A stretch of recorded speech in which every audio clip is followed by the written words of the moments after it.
Coffee ವಿರಾಮದ ನಂತರದ ಅಧಿವೇಶನಕ್ಕೆ ಸ್ವಾಗತ. ಇನ್ನು ತುಂಬ ಜನ ಬರೋರಿದ್ದಾರೆ. ಸ್ವಾಮೀಜಿ ಮಾತ್ರ ಮೊಬೈಲ್ ತೋರಿಸು ನೋಡು ಕರೆಕ್ಟಾಗಿ ಟೈಮಿಗೆ ಬಂದಿದ್ದೀನಿ ಅಂತ. ಬಾಲಕ ಸಂಘದ ಇನ್ನೂ ಬಾಲಕರೇ ಇನ್ನೂ ಬಂದಿಲ್ಲ. ಎಷ್ಟೊಂದು ಜನ 11:55 ಅಂತ ಹೇಳಿತ್ತು. 10:55ಕ್ಕೆ. ಅದಕ್ಕೆ ಮುಂಚೆ ಒಂದು ಸ್ವಲ್ಪ ಹುಳ ಬಿಟ್ಟಿದ್ದೆ, ಅದ್ರ ಬಗ್ಗೆ ಮಾತಾಡ್ಬೋದಾ? ಎಷ್ಟು ಜನಕ್ಕೆ ಅದರ ಆನ್ಸರ್ ಗೊತ್ತಾಯ್ತಾ? ಕೈ ಎತ್ತೀರಾ?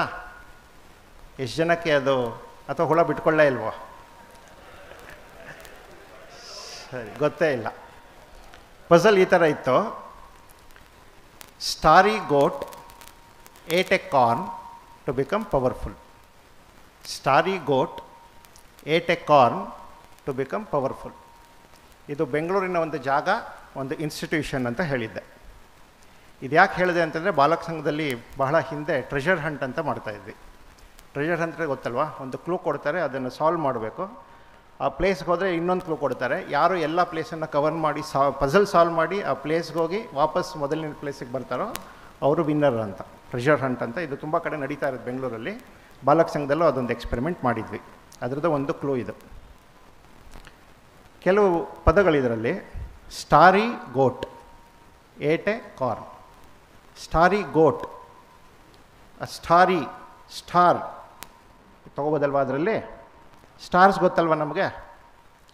ಮೇಷ, ವೃಷಭ, ಮಿಥುನ. ಇಂಗ್ಲೀಷಲ್ಲಿ ಏರೀಸ್, ಪೈಸಸ್ ಅಲ್ವಾ? ಗೋಟ್ ಅಂತಲ್ಲೊಂದು ಇನ್ನೊಂದು ಪದ ಇದೆ. Which star is represented by goat? Capricorn. ಕರೆಕ್ಟಾ? CAPRICORN. ಕೇಪ್ರಿಕಾರ್ನ್. ಆ ಗೋಟ್ ಏನು ಮಾಡ್ತು? It ate a corn.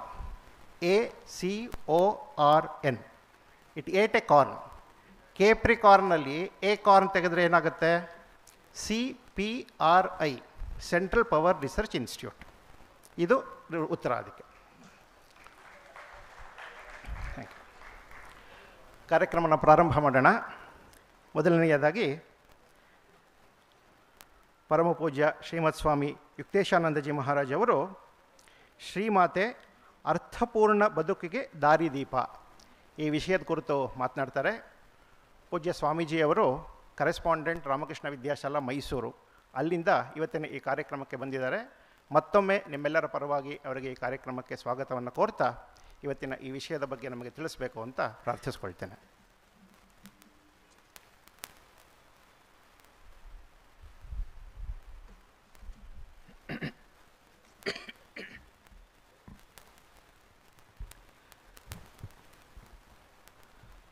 ಓಂ ಪವಿತ್ರಂ ಚರಿತಂ ಯಸ್ಯಾಹ ಪವಿತ್ರಂ ಜೀವನಂ ತಥಾ ಪವಿತ್ರತಾ ಸ್ವರೂಪಿಣ್ಯೈ ತಸ್ಯೈ ಕುರ್ಮೋ ನಮೋ ನಮಃ. ನೆರೆದಿರುವಂಥ ಪೂಜ್ಯರೆಲ್ಲರಿಗೂ ನನ್ನ ಪ್ರಣಾಮಗಳು. ನೆರೆದಿರುವಂಥ ಎಲ್ಲ ಬಾಲಕ ಸಂಘ, ಯುವಕ ಸಂಘದ ಸದಸ್ಯರು, ಹಿರಿಯ ಸದಸ್ಯರೆಲ್ಲರಿಗೂ ಪ್ರೀತಿಪೂರ್ವಕ ನಮಸ್ಕಾರ, ಹಾರ್ದಿಕ ಶುಭಾಶಯಗಳು ಎಲ್ರಿಗೂ.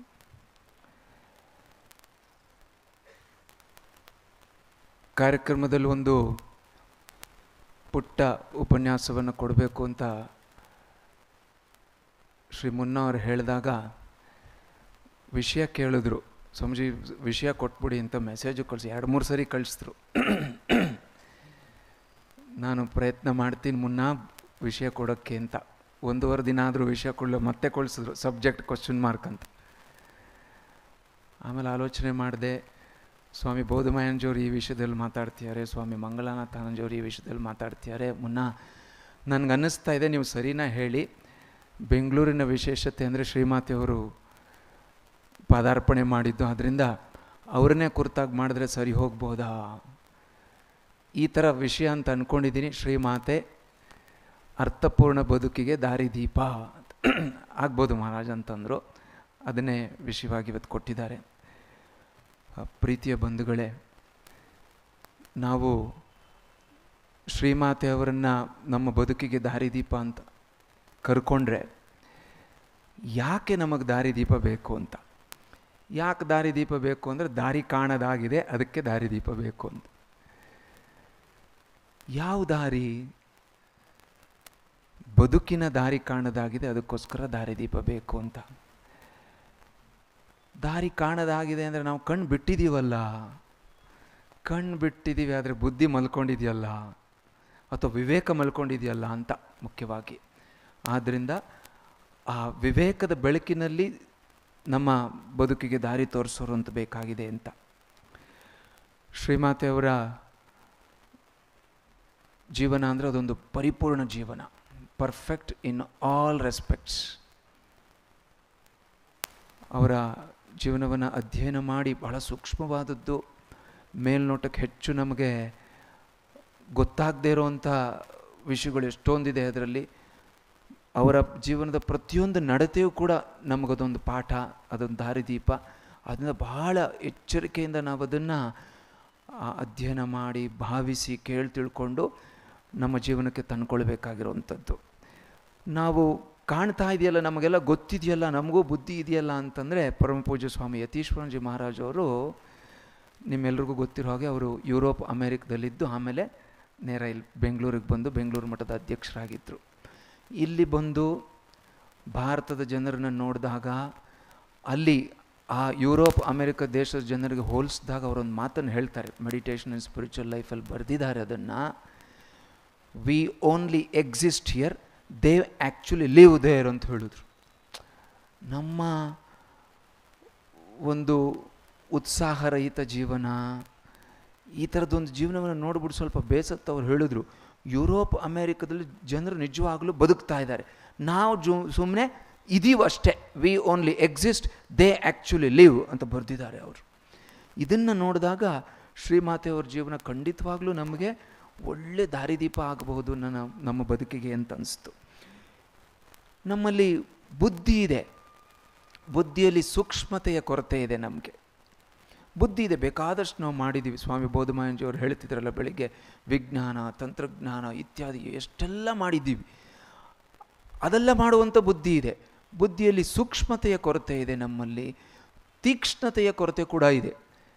ಅದನ್ನು ಮನಸ್ಸಲ್ಲಿ ಇಟ್ಕೊಂಡ್ರೆ ನಮಗೆ ಗೊತ್ತಾಗ್ತದೆ, ಜೀವನದಲ್ಲಿ ನಾವು ಎಷ್ಟೊಂದು ನಾವು ತಿಳ್ಕೊಳ್ಳೇಬೇಕಾಗಿರೋಂಥ ಎಷ್ಟೊಂದು ಅಂಶ ನಮಗೆ ಅರ್ಥ ಆಗಲಿಲ್ಲ, ಇನ್ನೂ ಎಷ್ಟೊಂದು ಅಂಶ ನಮಗೆ ಗೊತ್ತಿಲ್ಲ.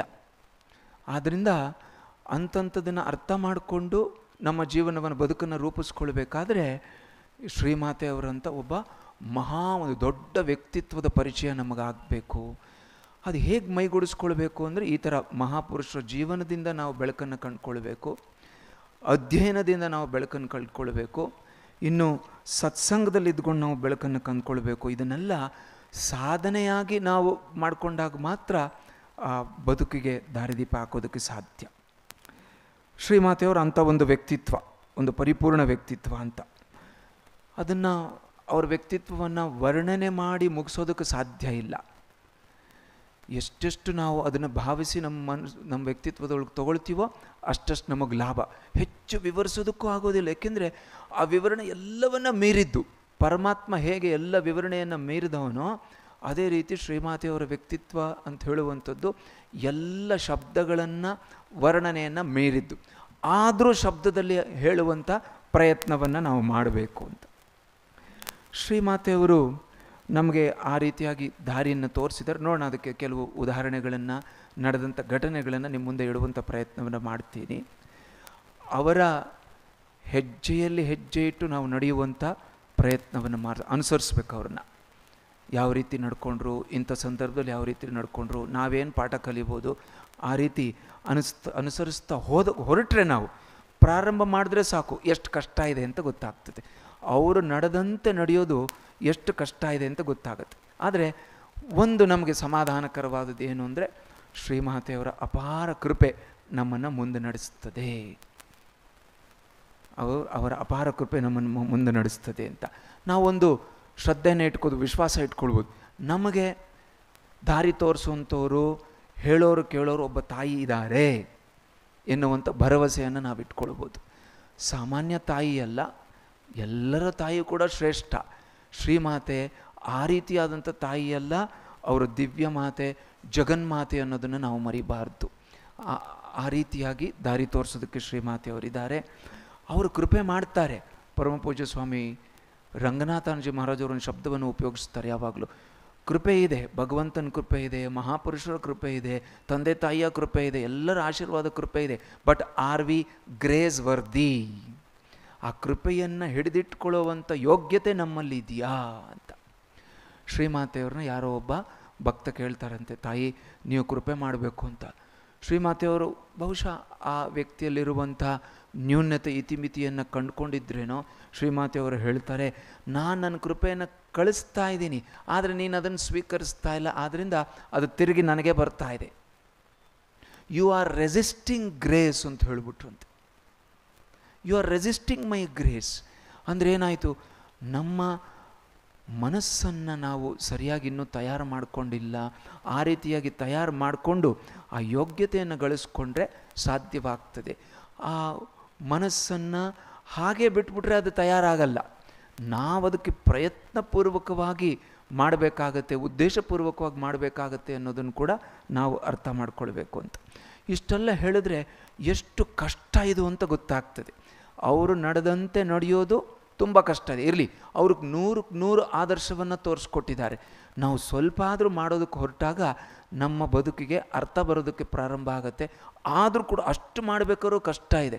ಶ್ರೀರಾಮಕೃಷ್ಣರ ಮಾತನ್ನೇ ನಾವು ನೆನಪು ಮಾಡ್ಕೊಳ್ಳೋಣ. ಅವ್ರು ಹೇಳ್ತಾಯಿದ್ರು, ನಾನು 16 ಆಣೆ ಮಾಡಿದ್ದೀನಿ, ಅಂದರೆ 100ಕ್ಕೆ 100 ಮಾಡಿದ್ದೀನಿ. ನೀವು ಅದರಲ್ಲಿ ಒಂದು ಸ್ವಲ್ಪ ಆದರೂ ಮಾಡಿ, 1 ಆಣೆ ಅಷ್ಟಾದರೂ ಮಾಡಿ, ಅಷ್ಟೇ ಸಾಕು ನಮ್ಮಲ್ಲಿ ನಮ್ಮ ಬದುಕಿಗೆ ಅರ್ಥ ತಂದು ಕೊಡೋದಕ್ಕೆ ಪ್ರಾರಂಭ ಆಗುತ್ತೆ ಅಂತ.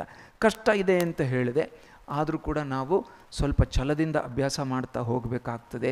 ಸರಿಯಾದ ಹೋರಾಟ ಮಾಡಬೇಕು, ರೀತಿ ಅರಿತು ಹೋರಾಟ ಮಾಡಬೇಕು.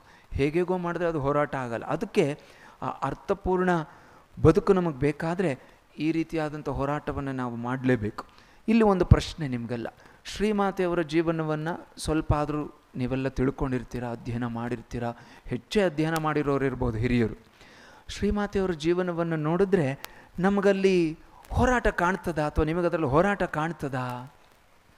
ಅಲ್ಲಿ ಬಹಳ ಸುಲಭವಾಗಿ ಆದಂಗಿದೆ, ಆದರೂ ಕೂಡ ಅಲ್ಲಿ ಹೋರಾಟ ಕಾಣ್ತದ ಅಂತ. ಹೋರಾಟ ಕಾಣುತ್ತೆ. ಅಲ್ಲಿ ಕಷ್ಟಗಳು ನಮಗೆ ಕಾಣದೇ ಇರ್ಬೋದು. ಬಾಹ್ಯವಾದಂಥ ಕಷ್ಟಗಳನ್ನು ಶ್ರೀಮಾತೆ ಶಾರದಾದೇವರು ಎದುರಿಸಿ ತೋರಿಸಿದ್ದಾರೆ. ಹೆಚ್ಚು ಕಷ್ಟ ಕಾಣಲಿಕ್ಕೆ ಸಾಧ್ಯ ಇಲ್ಲ ನಮ್ಮಲ್ಲಿ. ಏಕೆಂದರೆ ನನ್ನ ಅನಿಸಿಕೆ ಇದು, ನನ್ನ ಒಂದು ಅಧ್ಯಯನ ಇದು. ಬಂದಂಥ ಕಷ್ಟವೆಲ್ಲವೂ ಕೂಡ ಶ್ರೀಮಾತೆಯವರಿಗೆ ಸವಾಲುಗಳಾಗಿತ್ತೆ ಹೊರತು ಕಷ್ಟವಾಗಿ ನಿಲ್ಲಿಲ್ಲ. ಕಷ್ಟವಾಗಿ ಬಂತು, ಅದು ಅವರಿಗೆ ಸವಾಲಾಗಿ ಪರಿವರ್ತನೆ ಮಾಡಿಕೊಂಡ್ರು ಅವರು.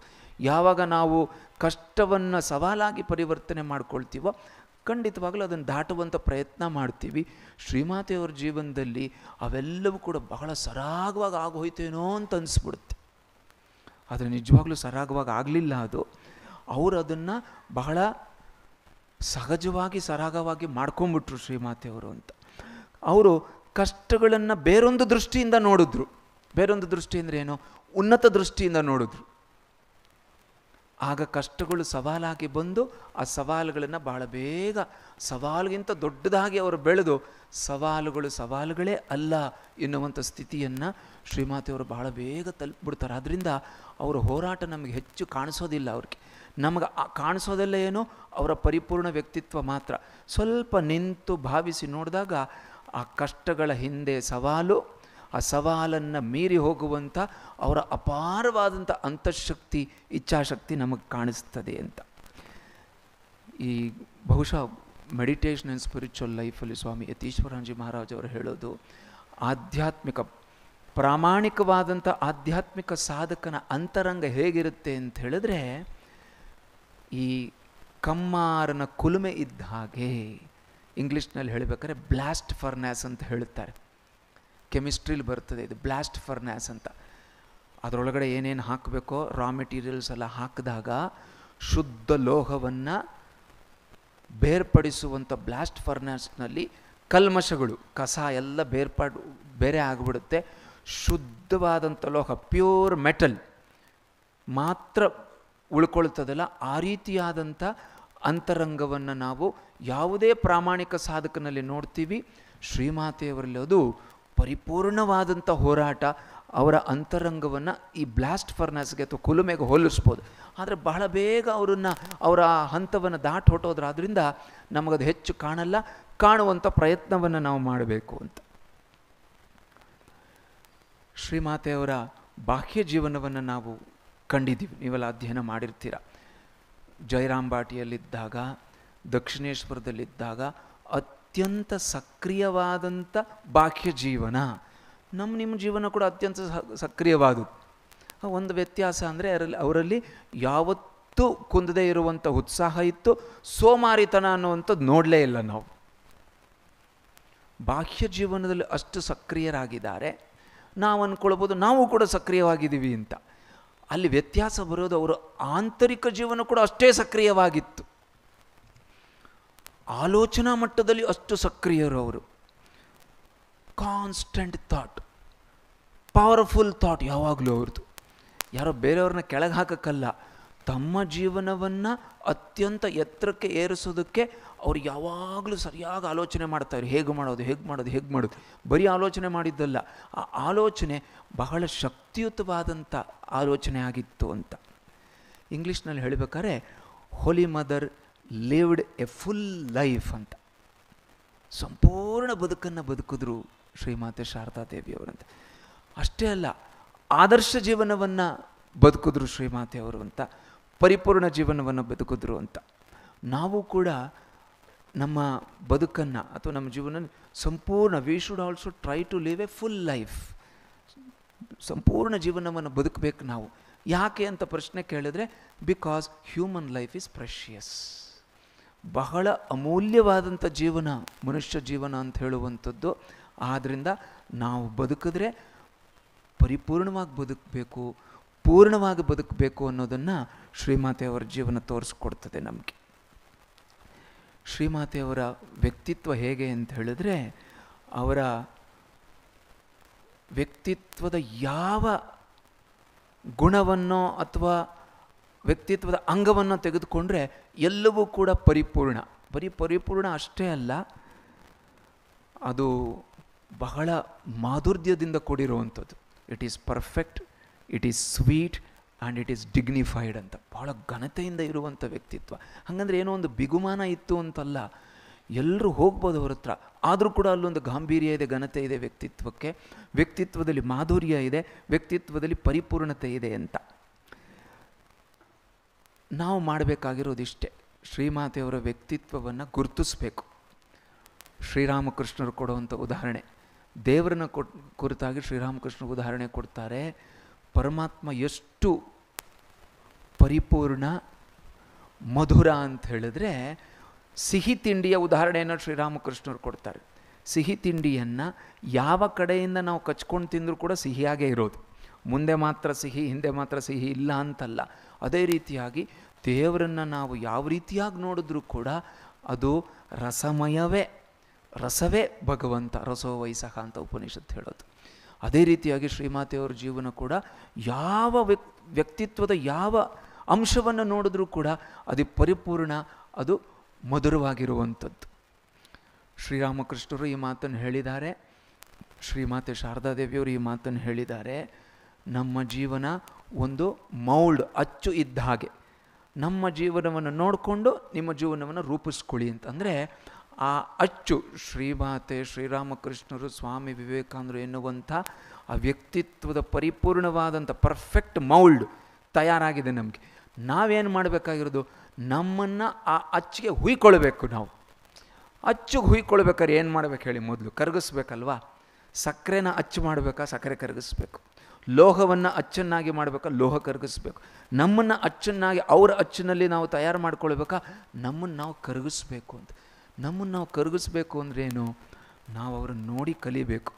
ನಮ್ಮ ಅಹಂಕಾರವನ್ನು ತಗ್ಗಿಸೋದು ಹೇಗೆ, ಕರಗಿಸೋದು ಹೇಗೆ, ವ್ಯಕ್ತಿತ್ವದಲ್ಲಿ ಇನ್ನು ಎಲ್ಲ ಸದ್ಗುಣಗಳನ್ನು ನಾವು ರೂಪಿಸ್ಕೊಳ್ಳೋದು ಹೇಗೆ ಅಂತ ಶ್ರೀಮಾತೆ ಶಾರದಾದೇವಿಯವರ ಜೀವನವನ್ನು ನೋಡಿ ನಾವು ರೂಪಿಸ್ಕೊಳ್ಬೇಕು. ನಮ್ಮನ್ನು ನಾವು ಕರಗಿಸ್ಕೊಳ್ಬೇಕು. ನಮ್ಮತನವನ್ನು ಎಷ್ಟೆಷ್ಟು ಹೆಚ್ಚು ನಾವು ಕರಗಿಸ್ಕೊಳ್ತೀವೋ, ಆದರೆ ಸ್ವಾಮಿ ಬೋಧಮಯಾನಂದಜಿ ಕೊನೆ ಒಂದು ಕತೆ ಹೇಳಿದ್ರಲ್ಲ, ಅನ್ನೋದೇ ಮರ್ತು ಹೋಗ್ಬಿಡ್ಬೋದು. ಆ ಥರ ಅಲ್ಲ, ದುರಹಂಕಾರವನ್ನು, ದುರಭಿಮಾನವನ್ನು ಕರಗಿಸ್ಕೊಳ್ಬೇಕು. ದ್ವೇಷ, ಅಸೂಯೆ ಇವುಗಳನ್ನು ಕರಗಿಸ್ಕೊಳ್ಬೇಕು. ಅವರಲ್ಲಿ ಶರಣಾಗತಿ ಭಾವವನ್ನು ಮೂಡಿಸ್ಕೊಳ್ಬೇಕು, ಶ್ರದ್ಧಾಭಕ್ತಿಯನ್ನು ಮೂಡಿಸ್ಕೊಳ್ಬೇಕು. ಹಾಗೆ ಕರಗಿಸಿ ಅವರ ಅಚ್ಚಿನಲ್ಲಿ ನಮ್ಮ ಬದುಕನ್ನು ನಾವು ಹುಯ್ದುಕೊಂಡಾಗ ಒಂದು ಚೆನ್ನಾಗಿರೋ ಅಚ್ಚು ತಯಾರಾಗ್ತದೆ. ಆ ರೀತಿಯಾಗಿ ನಾವು ಪರಿಪೂರ್ಣರಾಗಿ ಮುನ್ನಡೆಯೋದಕ್ಕೆ ಸಾಧ್ಯ ಆಗ್ತದೆ. ಆ ನಿಟ್ಟಿನಲ್ಲಿ ಶ್ರೀಮಾತೆಯವರ ಜೀವನ ಒಂದು ದಾರಿದೀಪ ನಮಗೆ ಅಂತ. ಕೆಲವು ಘಟನೆಗಳನ್ನು ನಿಮ್ಮ ಮುಂದೆ ಇಡಬೇಕು. ನಾನು ಅರ್ಥಪೂರ್ಣವಾಗಿ ಮಾಡ್ಕೊಳ್ಬೇಕು ಅಂತ ಹೇಳಿದ್ರೆ ಹೇಗೆ ಅರ್ಥಪೂರ್ಣವಾಗಿ ಮಾಡ್ಕೊಳ್ಳೋದು, ಅದ್ರ ಬಗ್ಗೆ ಶ್ರೀಮಾತೆಯವರ ಜೀವನದಲ್ಲಿ ಏನಾದ್ರು ನಿದರ್ಶನ ಸಿಗ್ತದ, ನಮಗೆ ಡೈರೆಕ್ಷನ್ ಸಿಗ್ತದ, ಮಾರ್ಗದರ್ಶನ ಸಿಗ್ತದ ಅಂತ. ಶ್ರೀಮಾತೆ ಶಾರದಾದೇವಿಯವರು ಒಂದು ಮಾತನ್ನು ಹೇಳ್ತಾರೆ, ನಮ್ಮ ಜೀವನ ಅರ್ಥಪೂರ್ಣ ಆಗಬೇಕಾದ್ರೆ ನಾವು ಇತರರಿಗೆ ಸಂತೋಷವನ್ನು ಉಂಟು ಮಾಡಬೇಕು. We should make others happy. ಹೆಚ್ಚೆಚ್ಚು ಉನ್ನತ ಮಟ್ಟದ ಸಂತೋಷವನ್ನು ಉಂಟು ಮಾಡಬೇಕು. ಇತರರಿಗೆ ಸಂತೋಷವನ್ನು ಉಂಟು ಮಾಡಬೇಕಾದ್ರೆ ನಾನು ಮೊದಲು ಸಂತೋಷವಾಗಿರಬೇಕು. ನಾನು ಸಂತೋಷವಾಗಿರಬೇಕು, ಇತರರಿಗೆ ಸಂತೋಷವನ್ನು ಉಂಟು ಮಾಡೋಕ್ಕೆ, ಸಂತೋಷವನ್ನು ಹಂಚಬೇಕು ಇತರರಿಗೆ ಅಂತ. ತುಂಬ ದೊಡ್ಡ ಗುರಿ ಇದು. ನಾನು ಸಂತೋಷವಾಗಿರಬೇಕಾದ್ರೆ ಎಷ್ಟು ಕಷ್ಟ ಇದೆ, ಇನ್ನು ಇತರರಿಗೆ ಸಂತೋಷವನ್ನು ಕೊಡಬೇಕಾದ್ರೆ ಇನ್ನೂ ಹೆಚ್ಚಿನ ನನ್ನ ಕಡೆಯಿಂದ ತ್ಯಾಗ ಬೇಕಾಗ್ತದೆ, ತಾಳ್ಮೆ ಬೇಕಾಗ್ತದೆ. ನಾವೆಲ್ಲ ಸಮಾಜದಲ್ಲಿರುವಂಥವ್ರು, ಕುಟುಂಬದಲ್ಲಿರುವಂಥವ್ರು, ಸಂಘ ಸಂಸ್ಥೆಯಲ್ಲಿರುವಂಥವ್ರು ಪರಸ್ಪರ ನಾವು ಒಬ್ರಿಗೊಬ್ಬರು ಸಂತೋಷವನ್ನು ಉಂಟು ಮಾಡಬೇಕು ಅಂದರೆ, ನಾನು ನಿಮಗೆ ಸಂತೋಷವನ್ನು ಉಂಟು ಮಾಡಬೇಕಾದ್ರೆ ನನ್ನ ಕಡೆಯಿಂದ ತ್ಯಾಗ ಇರಬೇಕು. ನನ್ನದನ್ನೋದನ್ನು ಕೆಲವನ್ನೇನೋ ಬಿಟ್ಕೊಡ್ಬೇಕು. ಏನೋ ನೋವಾಯಿತು, ಕೆಲವು ಬಿಟ್ಕೊಡ್ಬೇಕು, ಕೆಲವುದನ್ನು ನುಂಗಬೇಕು. ರಾಮಕೃಷ್ಣ ವಿದ್ಯಾಶಾಲೆಯಲ್ಲಿ ಇತ್ತೀಚೆಗೆ ಒಬ್ಬರು ನಮ್ಮ ಶಿಕ್ಷಕರು ಹೇಳ್ತಾ ಇದ್ರು, ಯಾರು ಏನಾರು ಅಂದರೆ ನಾವು ಕನ್ನಡದಲ್ಲಿ ಹೇಳ್ತೀವಲ್ಲ, ಹೊಟ್ಟೆಗೆ ಹಾಕ್ಕೊಂಬಿಡಿ, ಬೇಜಾರು ಮಾಡ್ಕೊಬೇಡಿ ಅಂತ ಹೇಳ್ತೀವಿ. ಮನಸ್ಸಿಗೆ ತೊಗೊಂಬಿಟ್ರೆ, ಹೃದಯಕ್ಕೆ ತೊಗೊಂಬಿಟ್ರೆ ಅದು ನಿಂತ್ಕೊಂಡ್ಬಿಡ್ತದೆ. ಹೊಟ್ಟೆಗೆ ಹಾಕ್ಕೊಂಬಿಡಿ ಅಂತ ಯಾಕೆ ಹೇಳ್ತಾರೆ ಕನ್ನಡದಲ್ಲಿ ಅಂದರೆ, ಅದು ಅರ್ಗೋಗ್ಬಿಡ್ಲಿ, ಹಾಗೆ ಅರ್ಗೋಗ್ಲಿ ಕರ್ಗೋಗ್ಲಿ, ಆದ್ದರಿಂದ ಹೊಟ್ಟೆಗೆ ಹಾಕ್ಕೊಂಬಿಡಿ. ತುಂಬ ಅದನ್ನು ಇಟ್ಕೊಂಬಿಟ್ರೆ ನಾವು ಇತರರ ಜೊತೆ ಒಡನಾಟ ಮಾಡಬೇಕು, ತುಂಬ ಕಷ್ಟ ಆಗ್ತದೆ, ಸಂತೋಷ ಕೊಡೋಕ್ಕಾಗಲ್ಲ. ಆದ್ದರಿಂದ ಅಲ್ಲಿ ತ್ಯಾಗ ಬೇಕು, ಸಹನೆ ಬೇಕು, ನುಂಗಬೇಕು. ಆಗ ಮಾತ್ರ ನಾವೆಲ್ಲರೂ ಒಟ್ಟಿಗೆ ಇದ್ದರೂ ಕೂಡ ಸಾಧ್ಯವಾಗ್ತದೆ. ಶ್ರೀಮಾತೆಯವರ ಜೀವನವನ್ನು ನಾವು ಸ್ವಲ್ಪ ಹಾಗೆ ಅವಲೋಕನ ನೆನಪು ಮಾಡ್ಕೊಳ್ಬೇಕು. ಅವರು ಅಷ್ಟು ಎತ್ತರದಲ್ಲಿ ಬದುಕಿದವರು. ಅವ್ರಿಗೇನು ಕಷ್ಟಗಳಿಗೆ ಕಡಿಮೆ ಇತ್ತಾ, ಚುಚ್ಚು ಮಾತಿಗೆ ಕಡಿಮೆ ಇತ್ತ? ಅವ್ರಿಗೆ ಯಾವ ರೀತಿ ನಡೆಸ್ಕೊಂಡ್ರು, ಅವ್ರ ಹತ್ತಿರದಲ್ಲಿರುವಂಥ ಅವರ ಕುಟುಂಬದವರೇ ಅವರನ್ನು ಯಾವ ರೀತಿ ನಡೆಸ್ಕೊಂಡ್ರು ಅಂತ ನಿಮಗೆಲ್ಲ ಸ್ವಲ್ಪ ಗೊತ್ತಿದೆ ನಿಮಗೆ. ಅದನ್ನೆಲ್ಲ ಸಹಿಸ್ಕೊಂಡು, ಅದನ್ನೆಲ್ಲ ಬಿಟ್ಟು ಅವ್ರ ಜೊತೆ ಅತ್ಯಂತ ಸಹಜವಾಗಿ, ಅಷ್ಟೇ ಘನತೆಯಿಂದ, ಅಷ್ಟೇ ಮಾಧುರ್ಯದಿಂದ ಅವರು ಒಡನಾಡಿದ್ರಲ್ಲ. ಯಾವ ಶಕ್ತಿ ಇರಬೇಕು ಶ್ರೀಮಾತೆಯವರಲ್ಲಿ ಅಂತ ನೆನಪು ಮಾಡಿಕೊಂಡ್ರೆ ಅರ್ಥಪೂರ್ಣ ಬದುಕಿಗೆ ಏನು ದಾರಿದೀಪ ಅಂತ ಒಂದಿದು. ನಮ್ಮ ಜೀವನವನ್ನು ನಾವು ಸಂತೋಷವಾಗಿ ಇಟ್ಕೊಳ್ಳೋಕೆ ಏನು ಮಾಡಬೇಕು, ಇತರರಿಗೆ ಸಂತೋಷವನ್ನು ಕೊಡೋದಕ್ಕೆ ಸಾಧ್ಯ ಆಗಬೇಕು ಅಂತ. ಹೀಗೆ ನೋಡಿದ್ರೆ ಬದುಕಿನಲ್ಲಿ ಹೋರಾಟ ಯಾವ ರೀತಿಯಾಗಿದೆ ಅಂತ ಒಂದು ಸ್ವಲ್ಪ ಭಾವಿಸ್ಕೊಳ್ಬೋದು ನಾವು. ನಮ್ಮ ಕಡೆಯಿಂದ ಸಂತೋಷನೇ ಉಂಟಾಗಬೇಕಂತೆ, ಅವ್ರು ಮಾಡ್ದಂಗೆ ಮಾಡ್ತಿರ್ಬೇಕಂತೆ ಅಂತ ಪ್ರಶ್ನೆ ಬರ್ಬೋದು ನಮಗೆ. ಅದರಿಂದನೇ ಹೇಳಿದ್ದು, ನುಂಗಬೇಕಾಗ್ತದೆ ಕೆಲವೊಮ್ಮೆ ನಾವು. ಅದನ್ನು ಶ್ರೀಮಾತೆಯವ್ರ ಜೀವನದಲ್ಲಿ ನೋಡ್ಕೊಳ್ಬೋದು. ಯಾವ ರೀತಿಯಾಗಿ ಕಾಣಿಸ್ತದೆ ಶ್ರೀಮಾತೆಯವ್ರ ಜೀವನ ಅಂತ ಹೇಳಿದ್ರೆ, ನಮಗೆ ಶ್ರೀಮಾತೆಯವ್ರ ಇಡೀ ಜೀವನ ನೋಡಿದ್ರೆ, ನೋಡಪ್ಪ ಬದುಕಿದ್ರೆ ಈ ಥರ ಬದುಕಬೇಕು ಅಂತ ಭಾವನೆ ಬರ್ತದೆ. ಕೊನೆಗೆ ಅವ್ರನ್ನ ಸರಿಯಾಗಿ ಅಧ್ಯಯನ ಮಾಡಿದ್ರೆ ಬದುಕಿದ್ರೆ ಈ ಥರ ಬದುಕಬೇಕು, ಅಥವಾ ಇನ್ನೊಂದು ಆಲೋಚನೆ ಭಾವನೆ ಬರ್ತದೆ, ಈ ಥರ ಬಿಟ್ಟರೆ ಇನ್ಯಾವ ಥರ ನಡ್ಕೊಳ್ಳೋದಕ್ಕೆ ಸಾಧ್ಯ ಇಲ್ಲ ಪರಿಪೂರ್ಣ ಜೀವನ ಅಂದರೆ ಅಂತ ಶ್ರೀಮಾತೆಯವರ ಜೀವನ ನೋಡಿದಾಗ ಅನ್ನಿಸ್ತದೆ ನಮಗೆ. ಶ್ರೀಮಾತೆಯವರ ಇನ್ನೊಂದು ಮಾತನ್ನು ನೀವೆಲ್ಲ ಕೇಳಿರ್ತೀರ, ಪುಸ್ತಕದಲ್ಲೂ ಕೂಡ ಪ್ರಿಂಟ್ ಆಗಿದೆ. ಅದು ಶ್ರೀಮಾತೆಯವರ ಕೊನೆಯ ಸಂದೇಶ ಅಂತ. ಏನು ಹೇಳ್ತಾರೆ, ಆ ಒಬ್ಬ ಸ್ತ್ರೀ ಭಕ್ತೆ ಸೇವೆ ಮಾಡ್ತಿರೋರಿಗೆ, ನೋಡಮ್ಮ ನೀನು ಇತರರಲ್ಲಿ ದೋಷ ಕಾಣಬೇಡ, ನಿನ್ನ ದೋಷವನ್ನು ಕಾಣೋದು. ಬೇಕಾದ ಸರಿ ನಾವು ಇದನ್ನು ಕೇಳಿರ್ತೀವಿ, ಕೇಳೋಣ, ಬೇಕಾದ ಸರಿ ಕೇಳಬೇಕು. ಕೇಳ್ತಾನೆ ಒಂದು ಸಂಸ್ಕಾರ ಆಗ್ತದೆ ನಮಗೆ. ಅದ್ರ ಬಗ್ಗೆ ಆಲೋಚನೆ ಮಾಡೋದಕ್ಕೆ ಶುರು ಮಾಡಬೇಕು, ಭಾವಿಸೋಕ್ಕೆ ಶುರು ಮಾಡಬೇಕು. ಆಗ ನಿಧಾನವಾಗಿ ನಮ್ಮ ಜೀವನದಲ್ಲಿ ತಂದ್ಕೊಳ್ಳೋದಕ್ಕೆ ಪ್ರಾರಂಭ ಮಾಡ್ತೀವಿ. ಇತರರಲ್ಲಿ ದೋಷವನ್ನು ಕಾಣಬೇಡ ಅಂತ ಹೇಳಿದ್ರು, ನಿನ್ನ ದೋಷವನ್ನು ನೀನು ಕಾಣಬೇಕು ಇತ್ಯಾದಿ ಅಂತ. ಇದು ಮೇಲ್ನೋಟಕ್ಕೆ ಏನೇ ಹೇಳಿದ್ದಾರೆ ಶ್ರೀಮಾತೆಯವರು ಅಂತ ನಾವು ಕೇಳಿ ಕೇಳಿ ಅದೇ ಅಭ್ಯಾಸ ಆಗಿಬಿಟ್ಟು ಆಲೋಚನೆ ಮಾಡದೆ ಭಾವಿಸದೆ ನಾವು ಏನೋ ಸಾಧಾರಣವಾಗಿ ಏನೋ ಹೇಳಿದ್ರು ಅಂತ ಅನ್ನಿಸ್ಬೋದು, ನಮಗೆ ಅನ್ನಿಸ್ದೇನೂ ಇರ್ಬೋದು, ಕೆಲವೊಮ್ಮೆ ಅನ್ನಿಸ್ಬೋದು ನಮಗೆ. ಮತ್ತು ಇನ್ನೊಂದು ಅನಿಸುತ್ತೆ, ಇದು ನಿಜವಾಗ್ಲೂ ಮಾಡೋದಕ್ಕೆ ಸಾಧ್ಯನಾ, ಇಸ್ ಇಟ್ ಪ್ರಾಕ್ಟಿಕಲ್, ಇದು ಇಂಪ್ರಾಕ್ಟಿಕಲ್ ಅಲ್ವಾ ಅನ್ನುವಂಥದ್ದು ಕೂಡ ಬರ್ತದೆ. ಅದು ಪ್ರಾಕ್ಟಿಕಲ್ ಅನ್ನೋದಕ್ಕೆ ಒಂದೇ ಒಂದು ಸಾಕ್ಷಿ ಅಂತ ಹೇಳಿದ್ರೆ ಶ್ರೀಮಾತೆ ಶಾರದಾ ದೇವಿಯವರು, ಶ್ರೀರಾಮಕೃಷ್ಣರು, ಸ್ವಾಮಿ ವಿವೇಕಾನಂದರು, ಈ ಥರ ಮಹಾಪುರುಷರು ಸಾಕ್ಷಿಯಾಗಿದ್ದಾರೆ. ನಮ್ಮ ಜೀವನವನ್ನು ಅವ್ರ ಜೀವನದ ಮಟ್ಟಕ್ಕೆ ಎತ್ಕೊಳ್ಬೇಕಾದ್ರೆ ನಾವು ಇಂಥ ಮಾತನ್ನು ಮೊದಲು ಸ್ವೀಕರಿಸಬೇಕು. ಎಷ್ಟೋ ಸರಿ ನಾವೇನು ಮಾಡ್ತೀವಿ, ಮೊದಲ ಹೆಜ್ಜೆಯಲ್ಲಿ ಇದಾಗಲ್ಲ ಬಿಡು, ಯಾಕೆ ವ್ಯಕ್ತಿ ಆಗಲ್ಲ ಬಿಡು, ಇದು ಇಂಪ್ರಾಕ್ಟಿಕಲ್ ಅಂತ ಹೇಳ್ಬಿಡ್ತಾನೆ ಅಂದರೆ ಹೋರಾಟ ಮಾಡೋಕ್ಕೆ ಇಷ್ಟ ಇಲ್ಲದೆ ಇದ್ದರೆ ತಪ್ಪಿಸ್ಕೊಳ್ಳೋದಕ್ಕೆ ಸುಲಭ ಉಪಾಯ ಇದು ಅಂತ ಸೈಕಾಲಜಿ ಅದು. ಬೇಡ ಬಿಡು, ಇದಾಗಲ್ಲ ಬಿಡು ಅಂತ ಹೇಳಿಬಿಟ್ರೆ ಮನಸ್ಸು ಅದಾಗಲ್ಲ ಬಿಡು ಅಂದರೆ ಬಿಟ್ಬಿಡ್ತು ಮನಸ್ಸು. ಅದನ್ನು ಅಲ್ಲೇ ನಾವು ಹಿಡಿಬೇಕು ಅಂತ ಹೇಳೋದನ್ನು ಶ್ರೀಮಾತೆಯವರು ಹೇಳ್ತಾರೆ. ಏನು ಕಷ್ಟ ಏನೂ ಇಲ್ಲ, ಯಾಕೆ ಇತರರಲ್ಲಿ ನಾವು ದೋಷ ಕಾಣಬಾರ್ದು ಅಂತ ಇತ್ತೀಚೆಗೆ ಕೂಡ ಹೇಳ್ತಾರೆ. ಮನಃಶಾಸ್ತ್ರಜ್ಞರು ಹೇಳ್ತಾರೆ, ಸೈಕಾಲಜಿಸ್ಟ್ ಹೇಳ್ತಾರೆ, ಚಿಂತಕರೆಲ್ಲ ಹೇಳ್ತಾರೆ. ಏನಂತ ಹೇಳಿದ್ರೆ, ನಾವು ಆಗಲೇ ಆಲೋಚನೆ ಮಾಡಿದ್ವಲ್ಲ, ನಾವು ಕುಟುಂಬದಲ್ಲಿ ಆಗ್ಬೋದು, ಸಮಾಜದಲ್ಲಿ ಆಗ್ಬೋದು, ನೀವು ಕೆಲಸ ಮಾಡುವಂಥ ಜಾಗದಲ್ಲಿ ಆಗ್ಬೋದು, ಸಂಘ ಸಂಸ್ಥೆಗಳಲ್ಲಿ ಆಗ್ಬೋದು, ಒಬ್ಬರ ಜೊತೆ ಒಬ್ಬರು ನಾವು ವ್ಯವಹರಿಸ್ತಾ ಇರ್ತೀವಲ್ವ, ವಿ ಇಂಟ್ರ್ಯಾಕ್ಟ್ ವಿತ್ ಪೀಪಲ್. ನಾವು ಇತರರ ಜೊತೆ ಪ್ರತಿಸ್ಪಂದಿಸ್ತಾ ಅವ್ರ ಜೊತೆ ನಾವು ಒಡನಾಡ್ತಾ ಏನು ಮಾಡ್ತೀವಿ ಅಂದರೆ, ನಮ್ಮ ಎದುರಿಗಿರುವಂಥ ಒಬ್ಬ ವ್ಯಕ್ತಿಯನ್ನು ಇಂಗ್ಲೀಷಲ್ಲಿ ಹೇಳಿದ್ರೆ ಅರ್ಥ ಆಗುತ್ತೆ, ನಾವು ಜಡ್ಜ್ ಮಾಡ್ತೀವಿ. ಈ ವ್ಯಕ್ತಿ ಹೀಗೆ, ಈ ವ್ಯಕ್ತಿ ಹಾಗೆ, ಆ ವ್ಯಕ್ತಿ ಹಾಗೆ, ಈ ವ್ಯಕ್ತಿ ಹೀಗೆ ಅಂತ ಜಡ್ಜ್ ಮಾಡ್ತೀವಿ. ನಾವು ಜಡ್ಜ್ ಮಾಡಿದಾಗ ಏನಾಗ್ತದೆ, ಮನಸ್ಸಲ್ಲಿ ನಮ್ಮದೇ ಆದಂಥ ಒಂದು ಅಭಿಪ್ರಾಯ ನಿಂತುಬಿಡುತ್ತೆ. We form opinions. ನಾವು ಜಡ್ಜ್ ಮಾಡ್ತೀವಿ, ಆ ವ್ಯಕ್ತಿ ಬಗ್ಗೆ ಒಂದು ಒಪಿನಿಯನ್ ನಮ್ಮ ಮನಸ್ಸೊಳಗಡೆ ನಿಂತು ಬಿಡ್ತದೆ. ಆ ಒಪಿನಿಯನ್ನೇ ಇಟ್ಕೊಂಡು ನಾವು ಅವನ ಜೊತೆ ವ್ಯವಹಾರ ಮಾಡೋದು, ಡೀಲ್ ಮಾಡೋದು. ಆ ರೀತಿಯಾಗಿ ನಾವು ವ್ಯವಹರಿಸಿದಾಗ ನಮ್ಮ ವ್ಯವಹಾರ ಅಥವಾ ಆ ಒಂದು ಸಂಬಂಧ ತುಂಬ ದೋಷಪೂರ್ಣವಾಗಿರ್ತದೆ, ತುಂಬ ದೋಷಪೂರ್ಣವಾಗಿರುತ್ತೆ. ಏನು ದೋಷ ಅಂದರೆ, ಆಗ ನಾವು ನಮ್ಮಲ್ಲಿನ ದೋಷವನ್ನು ಕಾಣ್ಕೊಳ್ಬೇಕು ಅಂತ ಅದಕ್ಕೆ ಶ್ರೀಮಾತೆಯವರು ಹೇಳ್ತಾ ಇರೋದು.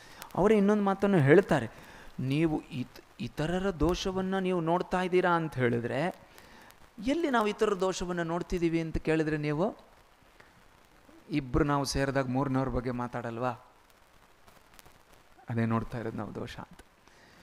ಮೂರನೇ ಅವರ ಉತ್ತಮ ಅಂಶಗಳನ್ನು, ಗುಣಗಳನ್ನು ನಾವು ಮಾತಾಡ್ತೀವ ಎಲ್ಲಾದರೂ, ಬಹಳ ಅಪರೂಪವಾಗಿ ಅದನ್ನು ಮೈಗೂಡಿಸ್ಕೊಳ್ಬೇಕು ಅಂತ. ಆದ್ದರಿಂದ ಇತರರ ಒಂದು ನ್ಯೂನತೆಗಳನ್ನು, ದೋಷಗಳನ್ನು ನಾವು ಯಾವಾಗ ನೋಡ್ತೀವೋ, ಆಯಿತು ನೋಡಿದ್ವಿ, ಆದರೆ ಬಹಳ ಬೇಗ ಅದನ್ನು ಕರಗಿಸ್ಬಿಡ್ಬೇಕು ಒಳಗಡೆ. ಇಲ್ಲದೇ ಏನು ಮಾಡ್ತೀವಿ, ಅದನ್ನು ಇನ್ನೊಬ್ಬರ ಹತ್ರ ಮಾತಾಡಿದ್ವಿ, ಏನಾಯಿತು, ಏನು ನೋಡಿದ್ವೋ ಅದು ಗಟ್ಟಿ ಆಯಿತು ನಮ್ಮ ಒಳಗಡೆ. ಶ್ರೀಮಾತೆಯವರು ಹೇಳ್ತಾರೆ, ನಿನ್ನ ಮನಸ್ಸು ಕೊಳೆ ಆಯಿತು. ಅವನ ವ್ಯಕ್ತಿತ್ವದಲ್ಲಿ ಏನೋ ದೋಷ ಇದೆ, ನ್ಯೂನತೆಗಳಿದೆ, ಅವನು ಹೋರಾಟ ಮಾಡಲಿ, ಆದರೆ ನೀನು ಅದನ್ನು ತೊಗೊಂಡು ನಿನ್ನ ತಲೆ ಒಳಗಡೆ ಹಾಕ್ಕೊಂಡೆ ಆ ಕಸವನ್ನು, ನಮ್ಮ ಮನಸ್ಸೇ ಕಲುಷಿತ ಆಗೋಯಿತು ಅಂತ. ಇದ್ರ ಜೊತೆ ಇನ್ನೊಂದಾಗತ್ತೆ, ನಮಗೆ ಜೀವನದಲ್ಲಿ ಏನಾದರೂ ಒಂದು ಎತ್ತರದ್ದು ಸಾಧಿಸ್ಬೇಕು, ಹೈಯರ್ ಆಸ್ಪಿರೇಷನ್, ಅದೆಲ್ಲ ಸ್ವಲ್ಪ ಡೌನ್ ಆಗುತ್ತೆ. ನೋಡಿ ಹೇಗಿದೆ ನೋಡಿ ಮನಸ್ಸು. ನಾವೇನೋ ಉನ್ನತವಾದ ಬದುಕನ್ನು ನಡೆಸಬೇಕು ಅಂತಿದ್ದೆ, ಸ್ವಲ್ಪ ಡೌನ್ ಆಯಿತು. ಯಾಕೆ, ಅಂಥದ್ದನ್ನೇ ನೋಡಿ, ಅಂಥದ್ದನ್ನೇ ಮಾತಾಡಿ ಆ ರೀತಿಯಾಗಿ ಆಗೋಗುತ್ತೆ. ಮತ್ತು ಮುಂದೆ ಹೋಗ್ತಾ ಹೋಗ್ತಾ ಇಂಗ್ಲೀಷ್ನಲ್ಲಿ ಕ್ರಿಟಿಕ್ಸ್ ಅಂತ ಹೇಳ್ತಾರೆ. ಇತರರ ತಪ್ಪನ್ನೇ ಕುರಿತು ಮಾತಾಡ್ತಿರ್ತೀನಿ ನಾನು. ಏನೋ ಮಾಡಿದ್ರೆ ಅದು ನೀವು ಮಾಡಿದ್ದು ಹೀಗೆ ಮಾಡಿದ್ದು ಸರಿ ಇಲ್ಲ, ಹಾಗೆ ಮಾಡಿದ್ದು ಸರಿ ಇಲ್ಲ ಅಂತ ಕ್ರಿಟಿಕ್ಸ್ ಅಂತ ಹೇಳ್ತಾರೆ ಇಂಗ್ಲೀಷ್ನಲ್ಲಿ. ಆ ಥರದ ಒಂದು ಮನೋಭಾವ ಬರೋದಕ್ಕೆ ಶುರು ಆಗುತ್ತೆ. ಇಷ್ಟೇ ಸಾಲದಂತೆ ಇನ್ನೂ ನಾವು ಅದನ್ನೇ ಗಮನ ಕೊಟ್ಟು ನಾವು ತಿದ್ದುಕೊಳ್ಳದೇ ಇದ್ದರೆ we become what is called hyper critics ಅಂತ. ತುಂಬ ಜಾಸ್ತಿ ವ್ಯಕ್ತಿಯೊಬ್ಬನೇನು ನೋಡಿದ್ರೆ ಸಾಕು, ಅವನು ಈ ಥರ ಮಾಡಿದ್ದು ಸರಿ ಇಲ್ಲ, ಆ ಥರ ಮಾಡಿದ್ದು ಅದು ಸರಿ ಇಲ್ಲ, ಇದು ಸರಿ ಇಲ್ಲ ಅಂಥೇಳಿ ಎಷ್ಟು ಮಟ್ಟಿಗೆ ಅದಕ್ಕೆ ಸಂಸ್ಕಾರ ಗಟ್ಟಿಯಾಗಿಬಿಡುತ್ತೆ ಅಂತ ಹೇಳಿದ್ರೆ ನಾವು ಹೈಪರ್ ಕ್ರಿಟಿಕ್ಸ್ ಅಂತ ಆಗ್ಬಿಡ್ತೀವಿ. ತುಂಬ ಇತರರ ನ್ಯೂನತೆಗಳನ್ನು, ದೋಷಗಳನ್ನೇ ಅದೇ ನಮ್ಮ ಕಣ್ಣಿಗೆ ಕಾಣುತ್ತೆ ಅಂತ. ಇಲ್ಲಿ ನಮಗೊಂದು ಕಷ್ಟಕ್ಕೆ ಸಿಗಿ ಹಾಕ್ಕೊಡ್ತೀವಿ ನಾವು. ಏನಂದರೆ, ಯಾರು ಈ ರೀತಿಯಾಗಿ ಕ್ರಿಟಿಕ್ಸ್, ಹೆಲ್ದಿ ಕ್ರಿಟಿಸಿಸಮ್ ಆಯಿತು ಪರವಾಗಿಲ್ಲ, ನೀವು ಮಾಡಿದ ಸರಿಲ್ಲ, ಈ ಥರ ಮಾಡಬೇಕು ಸರಿ. ಹೈಪರ್ ಕ್ರಿಟಿಕ್ಸ್ ಆಗಿಬಿಟ್ರೆ ಯಾರೂ ಕೂಡ ನಮ್ಮನ್ನು ಇಷ್ಟಪಡಲ್ಲ. ನೀವೇ ನೋಡಿ, ನೀವು ಎದುರುಗಡೆ ಸಿಕ್ಕಿದಾಗ ಸಾಕು, ಯಾರ ನೆನ್ನೆ ನೀವು ಮಾಡಿದ್ರೆ ಇದು ಸರಿ ಇಲ್ಲ, ಮೊನ್ನೆ ಅದು ಮಾಡಿದ್ದು ಸರಿ ಅಂತ ಹೇಳ್ತೀವಿ, ನೀವು ಅವ್ರ ಹತ್ರ ಹೋಗ್ತೀರಾ, ಎದುರುಗಡೆ ಬರ್ತೀರಿ, ಈ ಕಡೆ ಹೋಗ್ತೀವಿ ನಾವು. ಬೇಡಪ್ಪ, ಈ ಮನುಷ್ಯ ಎದುರುಗಡೆ ಸಿಕ್ಕಿದ್ರೆ ಸಾಕು ಈ ಥರದ್ದೇ ಮಾತಾಡ್ತಾರೆ ಅಂತ. ಕ್ರಿಟಿಕ್, ಹೈಪರ್ ಕ್ರಿಟಿಕ್ ಅಲ್ಲಿಗೆ ನಿಲ್ಲಲ್ವಂತೆ. ನಾವು ಹುಷಾರಾಗಿಲ್ಲದೆ ಇದ್ದರೆ ನಾವು ಹಿಂದಕ್ಕೆ ಬರಬೇಕು. ಹೈಪರ್ ಕ್ರಿಟಿಕ್ ಆಗೋ ಬದಲು ಕ್ರಿಟಿಕ್ಕಿಂದ ಇನ್ನು ಈ ಕಡೆ ಬರಬೇಕು. ಇನ್ನೂ ಮುಂದಕ್ಕೆ ಹೊರಟೋಗ್ಬಿಟ್ರೆ ಸಿನಿಕ್ ಅಂತ ಹೇಳ್ತಾರಂತೆ. ಸಿನಿಕ್ ಅಂತ, ಸಿನಿಕ್ ಅಂದ್ಬಿಟ್ರೆ ಭಾಳ ಕೆಟ್ಟ ಮನಸ್ಥಿತಿ. ಸಿನಿಕ್ ಅನ್ನೋ ವ್ಯಕ್ತಿಗೆ ಏನಂತೆ ಗೊತ್ತಾ, ಈ ಜಗತ್ತಿನಲ್ಲಿ ಸರಿಯಾದವ್ರು ಯಾರೂ ಇಲ್ಲ ಅಂತ, ಅಥವಾ ಯಾರು ಏನು ಮಾಡಿದ್ರು ಅದ್ರ ಉದ್ದೇಶ ಸರಿ ಇಲ್ಲ ಅಂತ ಭಾಳ ಗಟ್ಟಿಯಾಗಿ ಒಂದು ತಲೆ ಒಳಗಡೆ ಕೂತ್ಕೊಂಡ್ಬಿಡ್ತದೆ ಅನ್ನುವಂಥ ಆ ರೀತಿಯಾದಂಥ ಸ್ಥಿತಿಗೆ ನಾವು ಬಂದ್ಬಿಡ್ತೀವಿ ಅಂತ.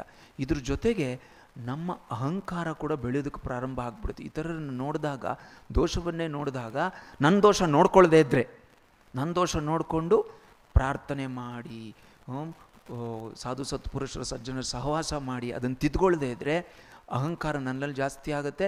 ಇಂಗ್ಲೀಷ್ನಲ್ಲಿ ಹೇಳುವಂಥ ಸುಪೀರಿಯಾರಿಟಿ ಕಾಂಪ್ಲೆಕ್ಸ್ ಬರ್ತದೆ. ಅವರೆಲ್ಲ ಏನೂ ಇಲ್ಲ, ನಾನು ನೋಡು ಪರವಾಗಿಲ್ಲ, ಪರವಾಗಿಲ್ಲ ಮಾತ್ರ ಅಲ್ಲ ನಾನೇ ಸರಿ ಅಂತ ಬಂದ್ಬಿಟ್ರೆ ಇನ್ನು ಬದುಕಿನ ಮುಂದಿನ ಹೆಜ್ಜೆಗಳು ಬಹಳ ಕಷ್ಟ ಆಗಿಬಿಡುತ್ತೆ. ಅದೊಂಥರ ನಾವು ಸ್ಟ್ಯಾಗ್ನೇಟ್ ಆಗೋದ್ವಿ, ನಿಂತ ನೀರು ಥರ ಆಗಿಬಿಡ್ತದೆ ನಮ್ಮ ವ್ಯಕ್ತಿತ್ವ ಅಂತ. ಅದಕ್ಕೋಸ್ಕರ ಶ್ರೀಮಾತೆಯವರು ಹೇಳ್ತಾರೆ, ನಿನ್ನ ದೋಷವನ್ನು ಕೂಡ ನೀವು ನೋಡ್ಕೊಳ್ಳಿ ಅಂತ. ಶ್ರೀಮಾತೆಯವರು ಇದಕ್ಕೋಸ್ಕರ ಎಲ್ಲರಲ್ಲೂ ಈ ಥರದ್ದೊಂದು ಸ್ವಲ್ಪ ಇರುತ್ತೆ ಗುಣಗಳು. ಬೇರೆಯವ್ರದ್ದು ಏನಾದ್ರು ನೋಡಿದ್ರೆ ಅದು ಸರಿ ಮಾಡಲಿಲ್ಲ, ಇದು ಸರಿ ಹೋಗಲಿಲ್ಲ ಅಂತದ್ದು ಇರುತ್ತೆ ಸಹಜವಾಗಿ. ಮನುಷ್ಯ ಸಹಜವಾಗಿರುತ್ತೆ. ಸಹಜವಾದದ್ದನ್ನೆಲ್ಲ ಬಿಡಬೇಕು ಅಂತ, ಬಿಟ್ಕೊಂಡು ಹೋಗಬೇಕು ಅಂತ ಏನಿಲ್ಲ. ಅದನ್ನು ನಾವು ಕಾನ್ಕರ್ ಮಾಡಬೇಕು, ಗೆಲ್ಲಬೇಕು ಅದನ್ನು. ಶ್ರೀಮಾತೆಯವರು ಯಾವ ರೀತಿಯಾಗಿ ಗೆದ್ದರು ಅಂತ ನಾವು ನೋಡಬೇಕು. ಶ್ರೀಮಾತೆಯವರು ಅದಕ್ಕೋಸ್ಕರ ಎಷ್ಟು ಪ್ರಾರ್ಥನೆ ಮಾಡಿದ್ದಾರೆ, ಅದನ್ನು ಸೀರಿಯಸ್ ಆಗಿ ತೊಗೊಂಡು ಪ್ರಾರ್ಥನೆ ಮಾಡಿದ್ದಾರೆ. ಆ ರೀತಿಯಾದಂಥ ಘಟನೆಗಳು ಬರ್ತದೆ. ಶ್ರೀಮಾತೆಯವರ ಜೀವನವನ್ನು ಅಧ್ಯಯನ ಮಾಡಿದ್ರೆ ಗೊತ್ತಾಗ್ತದೆ. ಹುಣ್ಣಿಮೆ ರಾತ್ರಿಯಲ್ಲಿ ದಕ್ಷಿಣೇಶ್ವರ ಗಂಗಾ ತಟದಲ್ಲಿ ಕೂತ್ಕೊಂಡವರು ನಾಬತ್ ಹತ್ರ ಹುಣ್ಣಿಮೆ ಚಂದ್ರನನ್ನು ನೋಡಿ ಪ್ರಾರ್ಥನೆ ಮಾಡಿದ್ದು ನೀವು ನೆನಪು ಮಾಡ್ಕೊಳ್ಳಿ. ಚಂದ್ರ, ಹುಣ್ಣಿಮೆ ಚಂದ್ರ ಎಷ್ಟು ಬೆಳಕನ್ನು ಕೊಡ್ತೀನಿ, ಕಲೆ ಇದೆ ಅದರೊಳಗಡೆ, ಕಲೆ ಇದೆ, ಕಾಣ್ತದಲ್ಲ ಕಲೆ ಚಂದ್ರನಲ್ಲಿ. ಪ್ರಾರ್ಥನೆ ಮಾಡ್ತಾರೆ ಪರಮಾತ್ಮನ, ಹೇ ಪರಮಾತ್ಮ ಚಂದ್ರನಲ್ಲೂ ಕೂಡ ಕಲೆ ಇದೆ, ಚಂದ್ರನ ಬೆಳಕಿನಲ್ಲಿ ಕಲೆ ಇಲ್ಲ, ಶುದ್ಧವಾಗಿದೆಯಲ್ಲ, ನನ್ನ ಜೀವನವನ್ನು ಅದೇ ರೀತಿಯಾಗಿ ಪರಿಶುದ್ಧವಾಗಿ ಮಾಡಬೇಕು ನೀನು ಅಂತ ಪ್ರಾರ್ಥನೆ ಮಾಡ್ತಾರೆ. ಬೃಂದಾವನಕ್ಕೆ ತೀರ್ಥಯಾತ್ರೆ ಹೋದಾಗ, ಬಾಂಕೆ ಬಿಹಾರಿ ದೇವಸ್ಥಾನಕ್ಕೆ ಹೋದಾಗ ಕೃಷ್ಣ ತ್ರಿಭಂಗಿಯಾಗಿ ನಿಂತಿರುವಂಥ ವಿಗ್ರಹವನ್ನು ನೋಡಿ ಶ್ರೀಮಾತೆಯವರು ಪ್ರಾರ್ಥನೆ ಮಾಡ್ತಾರೆ, ಪರಮಾತ್ಮ ನಿನ್ನ ಶರೀರ ಏನೋ ಬಗ್ಗಿದೆ. ಬಾಂಕೆ ಬಿಹಾರಿ ಅಂದರೆ ಕೊಳಲು ಹಿಡ್ಕೊಂಡು ಹಿಂಗೆ ಬಗ್ಗಿರೋದು, ಶರೀರ ಬಗ್ಗಿದೆ ಅಂತ. ನಿನ್ನ ಶರೀರ ಬಗ್ಗಿದೆ, ಆದರೆ ನಿನ್ನ ಮನಸ್ಸು ಮಾತ್ರ ನೆಟ್ಟಗಿದೆ. ನನ್ನ ಮನಸ್ಸನ್ನು ಕೂಡ ಆ ರೀತಿಯಾಗಿ ಮಾಡು, ಬೇರೆಯವರಲ್ಲಿ ದೋಷ ಕಾಣುವಂಥ ಸ್ವಭಾವವನ್ನು ಕಿತ್ತಾಕು ನನ್ನಿಂದ ಅಂತ ಶ್ರೀಮಾತೆಯವರು ಎಷ್ಟು ಪ್ರಾರ್ಥನೆ ಮಾಡಿದ್ದಾರೆ. ಆ ಹೋರಾಟ ನೋಡಿ, ಇಲ್ಲೊಂದು ಎರಡು ಪ್ರಾರ್ಥನೆಯಲ್ಲಿ ಅಷ್ಟೇ ಕಾಣ್ತದೆ ನಮಗೆ. ಅವರಾಗೆ ಬಾಯಿ ಬಿಟ್ಟು ಹೇಳಿದ್ದಕ್ಕೆ ಗೊತ್ತಾಯ್ತಿಲ್ಲದ್ರೆ ಹೋರಾಟನೇ ಗೊತ್ತಾಗ್ತಿರ್ಲಿಲ್ಲ ನಮಗೆ. ಆ ಹೋರಾಟದಲ್ಲಿ ಅವರು ಗೆದ್ದು ಪರಿಪೂರ್ಣರಾದರು ಅಂತ ನಾವು ಹೇಳಬೇಕಾಗೇ ಇಲ್ಲ. ಎದುರುಗಡೆ ನಡೀತಿರುವಂಥದ್ದು ಯಾರು ತೋರಿಸ್ಕೊಟ್ರು ಕೂಡ ಶ್ರೀಮಾತೆಯವರು ಇಲ್ಲ, ನನ್ನ ಕೈಲಿ ಅದನ್ನು ಗಮನಿಸೋಕ್ಕಾಗಲ್ಲ, ಆ ರೀತಿಯಾಗಿ ವ್ಯಕ್ತಿಗಳಲ್ಲಿರುವಂಥ ದೋಷವನ್ನು ನೋಡೋಕ್ಕಾಗಲ್ಲ ನಾನು. ಆದ್ದರಿಂದ ಅವರು ಎಲ್ರಿಗೂ ತಾಯಿ ಅವರು, ಆದ್ದರಿಂದ ಎಲ್ರಿಗೂ ತಾಯಿ ಅವರು. ಯಾವುದೊಂದು ಹಾಡು ಬರ್ತದೆ ನಾವು ಹೇಳೋದ್ರಲ್ಲಿ, ಯಾವುದೋ ಶ್ರೀಮಾತೆಯವ್ರಲ್ಲಿ ಮರ್ತುಬಿಟ್ಟೆ, ಆಮೇಲೆ ನೆನಪಾದರೆ ಹೇಳ್ತೀನಿ. ಸಾಧು ಸಜ್ಜನ ಜನನಿ ತುಮೀಮಾ, ಅಸಾಧು ದುರ್ಜನ ಸುತ ತೊಮಾರ್ ಅಂತ ಬಂಗಾಳಿ ಹಾಡು ಬರ್ತದೆ, ಕೇಳಿರ್ಬೋದು ನೀವು. ಸಾಧು ಸತ್ಪುರುಷರು ನಿನ್ನನ್ನು ತಾಯಿ ಅಂತ ಕರೀತಾರೆ, ಹೌದು. ಅಸಾಧು ದುರ್ಜನರು ಅವ್ರ ಗತಿ ಏನು? ಅವ್ರಿಗೆ ನೀನು ತಾಯಿ. ಸಾಧು ಸಜ್ಜನರು ನಿನ್ನನ್ನು ತಾಯಿ ಅಂತ ಕರೀತಾರೆ, ಹೌದು, ನೀನು ಅವ್ರಿಗೆ ತಾಯಿ. ಅಸಾಧು ಮತ್ತು ದುರ್ಜನರಿದ್ದಾರಲ್ಲ, ಅವ್ರಿಗೆ ನೀನು ತಾಯಿ ಅಂತ. ಎಲ್ಲರನ್ನ ಸ್ವೀಕರಿಸುವಂಥ ಪರಮ ಪರಿಶುದ್ಧವಾದಂಥ ವ್ಯಕ್ತಿತ್ವ ಅಂತ. ಅವರು ಶ್ರೀಮಾತೆಯವರು ಇಂಥ ಈ ಒಂದು ಮಹಾ ಆದರ್ಶವನ್ನು ಅವರು ಪ್ರಾಯೋಗಿಕವಾಗಿ ಮಾಡ್ತೋರು. She made it practical. ನಾವು ಇಂಪ್ರಾಕ್ಟಿಕಲ್ ಅಂತೀವಿ, ಅವರು ಮಾಡಿ ತೋರಿಸಿದ್ದಾರೆ. ನಾವು ಯಾಕೆ 4 ಹೆಜ್ಜೆ ಅವರು ಹೋದಂಥ ದಾರಿಯಲ್ಲಿ ಹೋಗಬಾರ್ದು ಅಂತ ನಾವು ಭಾವಿಸಬೇಕು, ಸಂಕಲ್ಪ ಮಾಡಬೇಕು ಅನ್ನೋದಕ್ಕೋಸ್ಕರ ಈ ಮಾತನ್ನೇ ಹೇಳಿದೆ. ಶ್ರೀಮಾತೆಯವರ ಜೀವನದಲ್ಲಿ ಇನ್ನೂ ಎಷ್ಟೊಂದು ಸದ್ಗುಣಗಳ ರಾಶಿ, ಬರೀ ಸದ್ಗುಣ ಅಲ್ಲ, ಪರಿಪೂರ್ಣ ರೂಪದಲ್ಲಿ ವ್ಯಕ್ತವಾದಂಥ ಸದ್ಗುಣಗಳ ರಾಶಿಯನ್ನು ನಾವು ಶ್ರೀಮಾತೆಯವರ ಬದುಕಿನಲ್ಲಿ ಜೀವನದಲ್ಲಿ ಕಾಣ್ತೀವಿ.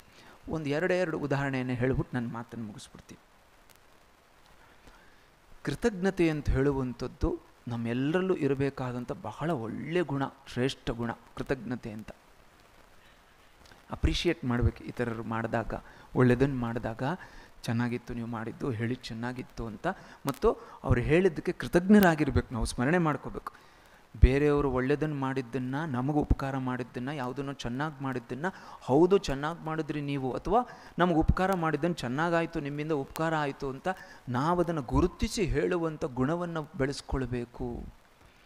ಯಾರೇ ಆಗಿರ್ಬೋದು, ಅದು ಯಾರೇ ಆಗಿರ್ಬೋದು. ಆ ರೀತಿಯಾಗಿ ಮಾಡಿದಾಗ ಮಾತ್ರ ಅವನೊಬ್ಬ ಒಳ್ಳೆ ಸಜ್ಜನ ಆಗ್ತಾನೆ ಅಂತ ಸ್ವಾಮಿ ಬ್ರಹ್ಮಾನಂದಜಿ ಮಹಾರಾಜ್ ಹೇಳ್ತಾರೆ. ಎಟರ್ನಲ್ ಕಂಪ್ಯಾನಿಯನಲ್ಲಿ ಬರೀತಾರೋ ಬ್ರಹ್ಮಚಾರಿಗಳಿಗೆ ಹೇಳ್ತಾರೆ, ಇತರರಲ್ಲಿ ಇರುವಂಥ ಒಳ್ಳೆ ಗುಣಗಳನ್ನು ನೀನು ಅಪ್ರಿಷಿಯೇಟ್ ಮಾಡದೇ ಇದ್ದರೆ ನೀನು ದೊಡ್ಡ ವ್ಯಕ್ತಿ ಆಗೋದಕ್ಕೆ ಸಾಧ್ಯನೇ ಇಲ್ಲ. ಶ್ರೀಮಾತೆಯವರಲ್ಲಿ ಅದನ್ನು ನೋಡ್ತೀವಿ, ಕೃತಜ್ಞತೆ ಅಂತ ಹೇಳುವಂಥದ್ದನ್ನ.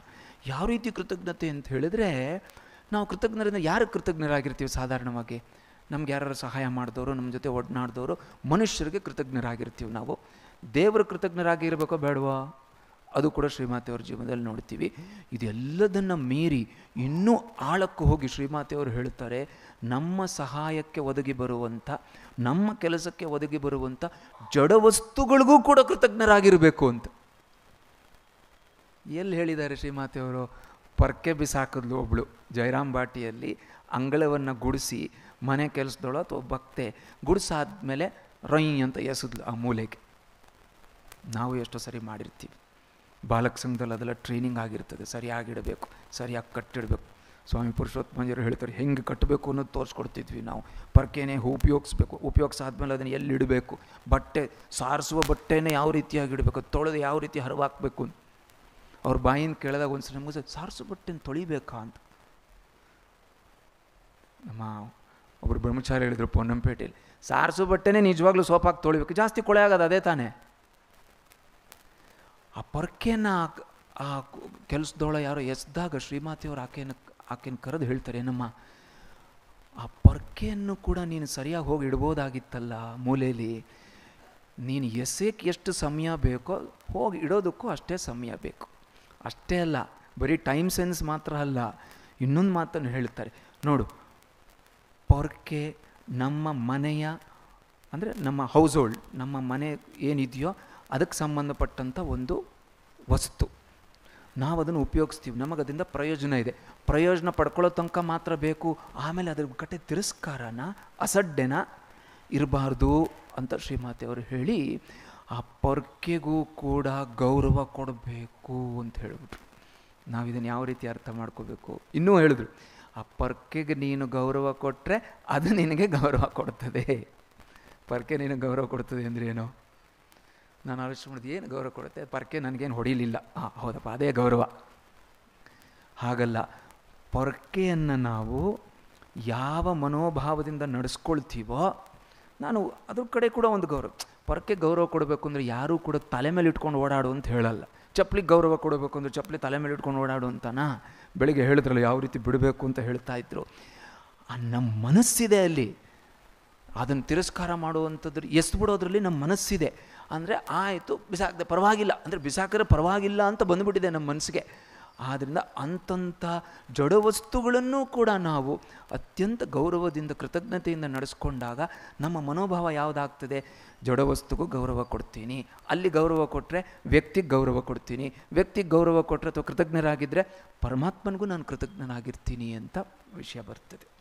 ಇನ್ನು ಮನುಷ್ಯರಿಗೆ ಕೃತಜ್ಞತೆ ಅಂತ ಅದನ್ನು ಕೇಳೋದೇ ಬೇಡ. ನೂರಾರು ಘಟನೆಗಳು, ಉದಾಹರಣೆಗಳು ಶ್ರೀಮಾತೆಯವ್ರ ಜೀವನದಿಂದ ನಾವು ನೋಡ್ಬೋದು.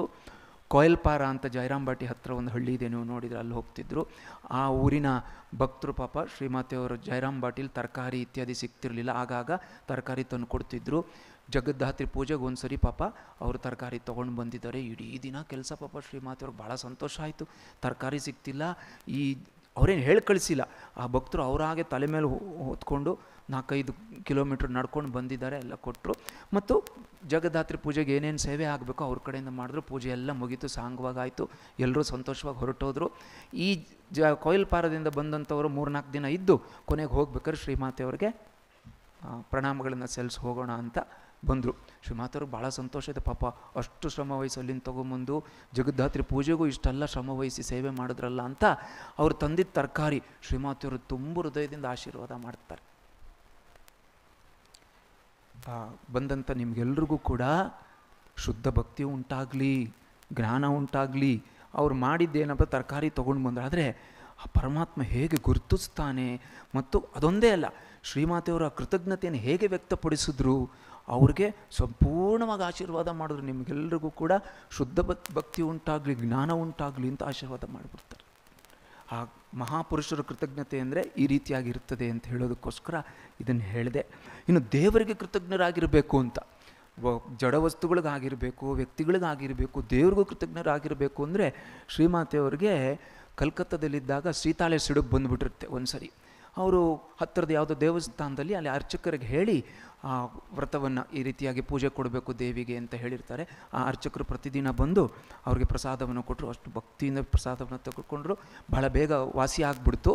ಆದರೆ ನೋಡಿ, ಅವರೇನು ಹರಕೆ ಹೊತ್ತಿರಲಿಲ್ಲ, ಆದರೆ ಪೂಜೆ ಮಾಡ್ಸೋಕ್ಕೆ ಕೊಟ್ಟಿದ್ರು. ಈ ಥರ ಮಾಡ್ತೀನಿ ಅಂತ ಏನೋ ಅವ್ರು ಸಂಕಲ್ಪ ಮಾಡಿಲ್ಲ. ಆದರೂ ಕೂಡ ಸ್ವಾಮಿ ಶಾಂತಾನಂದರು ಅಂತ ಅವ್ರನ್ನ ಕರೆದು ಶ್ರೀಮಾತೆಯವರು ಹೇಳ್ತಾರೆ, ನೋಡಪ್ಪ, ಈ ರೀತಿಯಾಗಿ ಈಗಾಗಲೇ ಪೂಜೆ ಎಲ್ಲ ಆಯಿತು, ನನ್ನ ಸೀತಾಳ ಸಿಡುಬೆಲ್ಲ ವಾಸಿಯಾಗಿದೆ ಈಗ. ಆದರೂ ಕೂಡ ಆ ದೇವಿಗೆ ಹೋಗಿ ನಾವು ಪೂಜೆಯನ್ನು ಸಲ್ಲಿಸಬೇಕು, ಉಪವಾಸ ವ್ರತವನ್ನು ಮಾಡಬೇಕು, ಪೂಜೆಗೆ ಕೊಟ್ಟು ಬರಬೇಕು. ನನ್ನ ಶರೀರ ತುಂಬ ದುರ್ಬಲ ಆಗಿಬಿಟ್ಟಿದೆ, ನಾನು ಉಪವಾಸ ಮಾಡುವಂಥ ಸ್ಥಿತಿಲಿಲ್ಲ. ನೀನು ಹೋಗಿ ಉಪವಾಸ ವ್ರತವನ್ನು ಮಾಡಿ ಆ ದೇವಿಗೆ ಪೂಜೆಯನ್ನು ಕೊಟ್ಬಿಟ್ಟು ಬಾ ಅಂತ ಕಳಿಸಿದ್ರು. ದೇವರಿಗೆ ಕೃತಜ್ಞರಾಗಿರಬೇಕು ಅಂತ.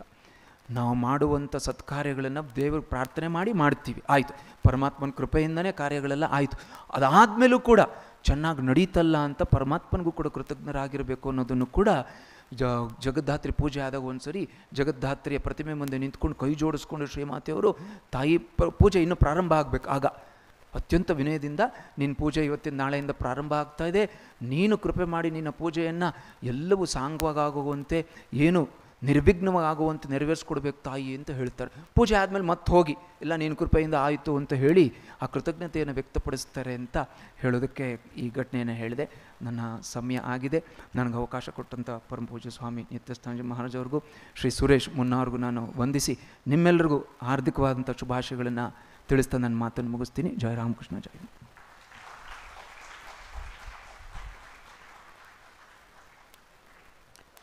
ಧನ್ಯವಾದಗಳು ಸ್ವಾಮೀಜಿ.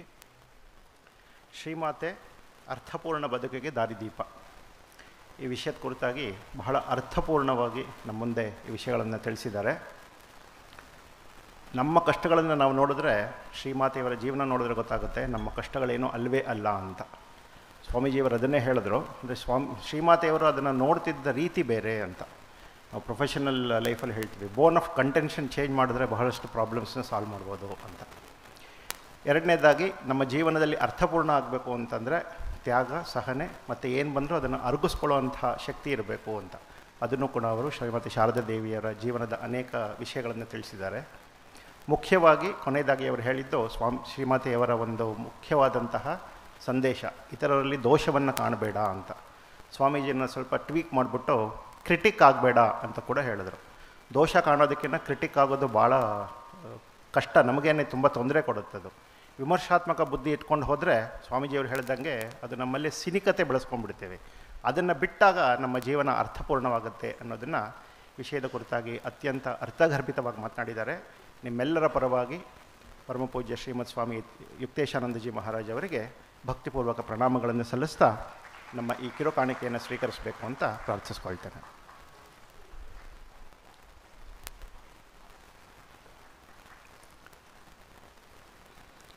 ಮುಂದಿನ ಮಾತು ಪರಮಪೂಜ್ಯ ಸ್ವಾಮಿ ಮಂಗಲನಾಥಾನಂದಜಿ ಮಹಾರಾಜ್ ಅವರಿಂದ. ಎಷ್ಟೋ ಜನಕ್ಕೆ ಇವರ ಸನ್ಯಾಸದ ಹೆಸರು ಗೊತ್ತಿರಲಿಕ್ಕಿಲ್ಲ, ಹಳಬರಿಗೆ. ಶ್ಯಾಮ್ ಮಹಾರಾಜ್ ಅಂದರೆ ಎಲ್ರಿಗೂ ಬೇಗ ರೆಕಗ್ನೈಸ್ ಆಗುತ್ತೆ. ಸ್ವಾಮೀಜಿಯವರೀಗ ಬೆಳೆವ ಕೊಯ್ವನ್ನು ಬಿತ್ತಿದಾತನು ಅನ್ನೋ ವಿಷಯದ ಕುರಿತಾಗಿ ನಮ್ಮ ಮುಂದೆ ಕೆಲವು ವಿಷಯಗಳನ್ನು ಹಂಚಿಕೊಳ್ಳಲಿದ್ದಾರೆ. ಸ್ವಾಮೀಜಿ.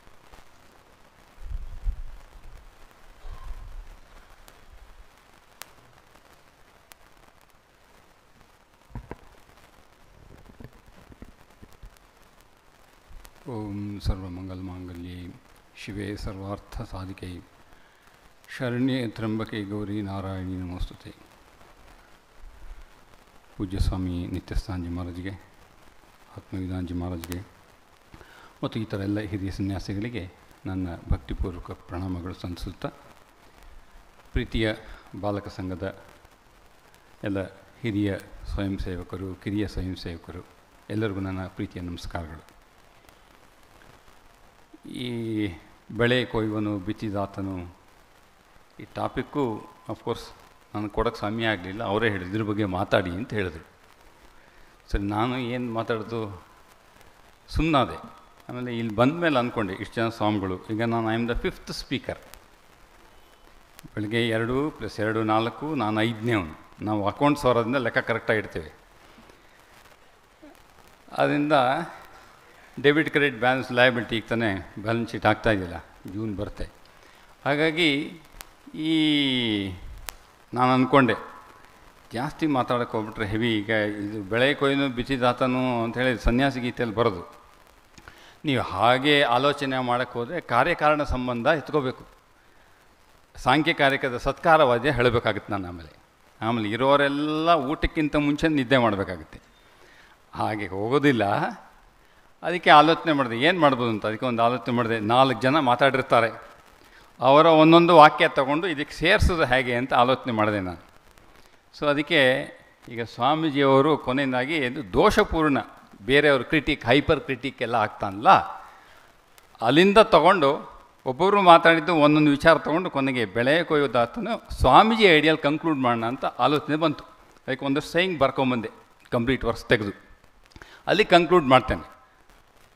ಟೈಮ್ 12 ಕಾಲ. ಓಕೆ, ಸೊ 25 ನಿಮಿಷ ಕೊಟ್ಟಿದ್ದಾರೆ, ಮುಗಿಸ್ತೇನೆ ಅಷ್ಟು. ಟ್ರೈ ಮಾಡ್ತೇನೆ, ಐ ವಿಲ್ ಟ್ರೈ. ಈ ಒಂದು ಕಥೆ ಇದೆ. ಏನು ಅಂತಂದರೆ, ಒಬ್ಬ ಹಾಲ್ ಮಾರೋನು ಕತೆ ಹೇಳೋಣ ಅಂತ ಡಿಸೈಡ್ ಮಾಡಿಬಿಟ್ಟೆ ಲಾಸ್ಟಲ್ಲಿ. When A 4th speaker was speaking, seeing the condition of the audience, I thought I should make up with stories rather than speaking on something aspiration ideal ಬಗ್ಗೆ ಹೇಳಾಗಿದೆ. ಅದರಿಂದ ಈಗ ಕತೆ ಮೂಲಕ ಅದನ್ನು ನಿರೂಪಣೆ ಮಾಡೋದು ಉತ್ತಮ ಅಂತ ಅನ್ನಿಸ್ತು ನನಗೆ. ಒಬ್ಬ ಹಾಲು ಮಾರೋನು ಹಾಲು ಮಾರಲಿಕ್ಕೆ ಹಾಲನ್ನು ತೆಗೆದುಕೊಂಡು ಹೋಗ್ತಾ ಇದ್ದಂತೆ. ಅವನು ಅನ್ನೋಯಿಂಗ್ಲಿ, ಅನ್ಕಾನ್ಷಿಯಸ್ಲಿ ಆ ಪಾತ್ರೆಯ ಮುಚ್ಚಳ ಮುಚ್ಚಿರಲಿಲ್ಲ, ತೊಗೊಂಡು ಹೋಗ್ತಾ ಇದ್ದ. ಅವತ್ತಿನ ದಿವಸ ಏನಾಯಿತು ಅಂದರೆ, ಅವನು ಊರಿಗೆ ಹೋಗೋಕ್ಕಿಂತ ಮುಂಚೆ ಹಾಲು ಕರೆದ ಹಳ್ಳಿನಲ್ಲಿ ಮನೆಯೆಲ್ಲ ಆ ಕಡೆ ಇದೆ, ಹೋಗ್ತಾ ಇದ್ದಾನೆ. ಅಷ್ಟೊತ್ತಿಗೆ ಅದೇ ಸಮಯಕ್ಕೆ ಸರಿಯಾಗಿ ಒಂದು ನಾಗರ ಹಾವನ್ನು ಒಂದು ಹದ್ದು ಎತ್ಕೊಂಡು ಹೋಗ್ತಾ ಇದೆ.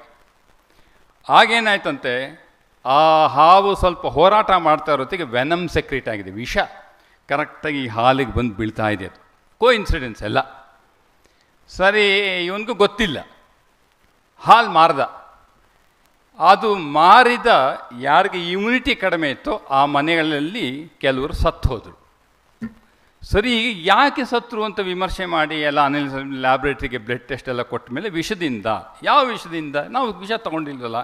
ಆಮೇಲೆ ನೋಡೋದು ಹಿಂಗೆ ಅಂತ ಒಂದು ಅನಾಲಿಸಿಸ್ ಮಾಡಿದ ಮೇಲೆ ಗೊತ್ತಾಯಿತು ಈ ವ್ಯಕ್ತಿಯಿಂದ. ಸರಿ, ಇವನಿಗೆ ಈಗ ಏನಾದ್ರು ಪನಿಷ್ಮೆಂಟ್ ಕೊಡಬೇಕಲ್ಲ.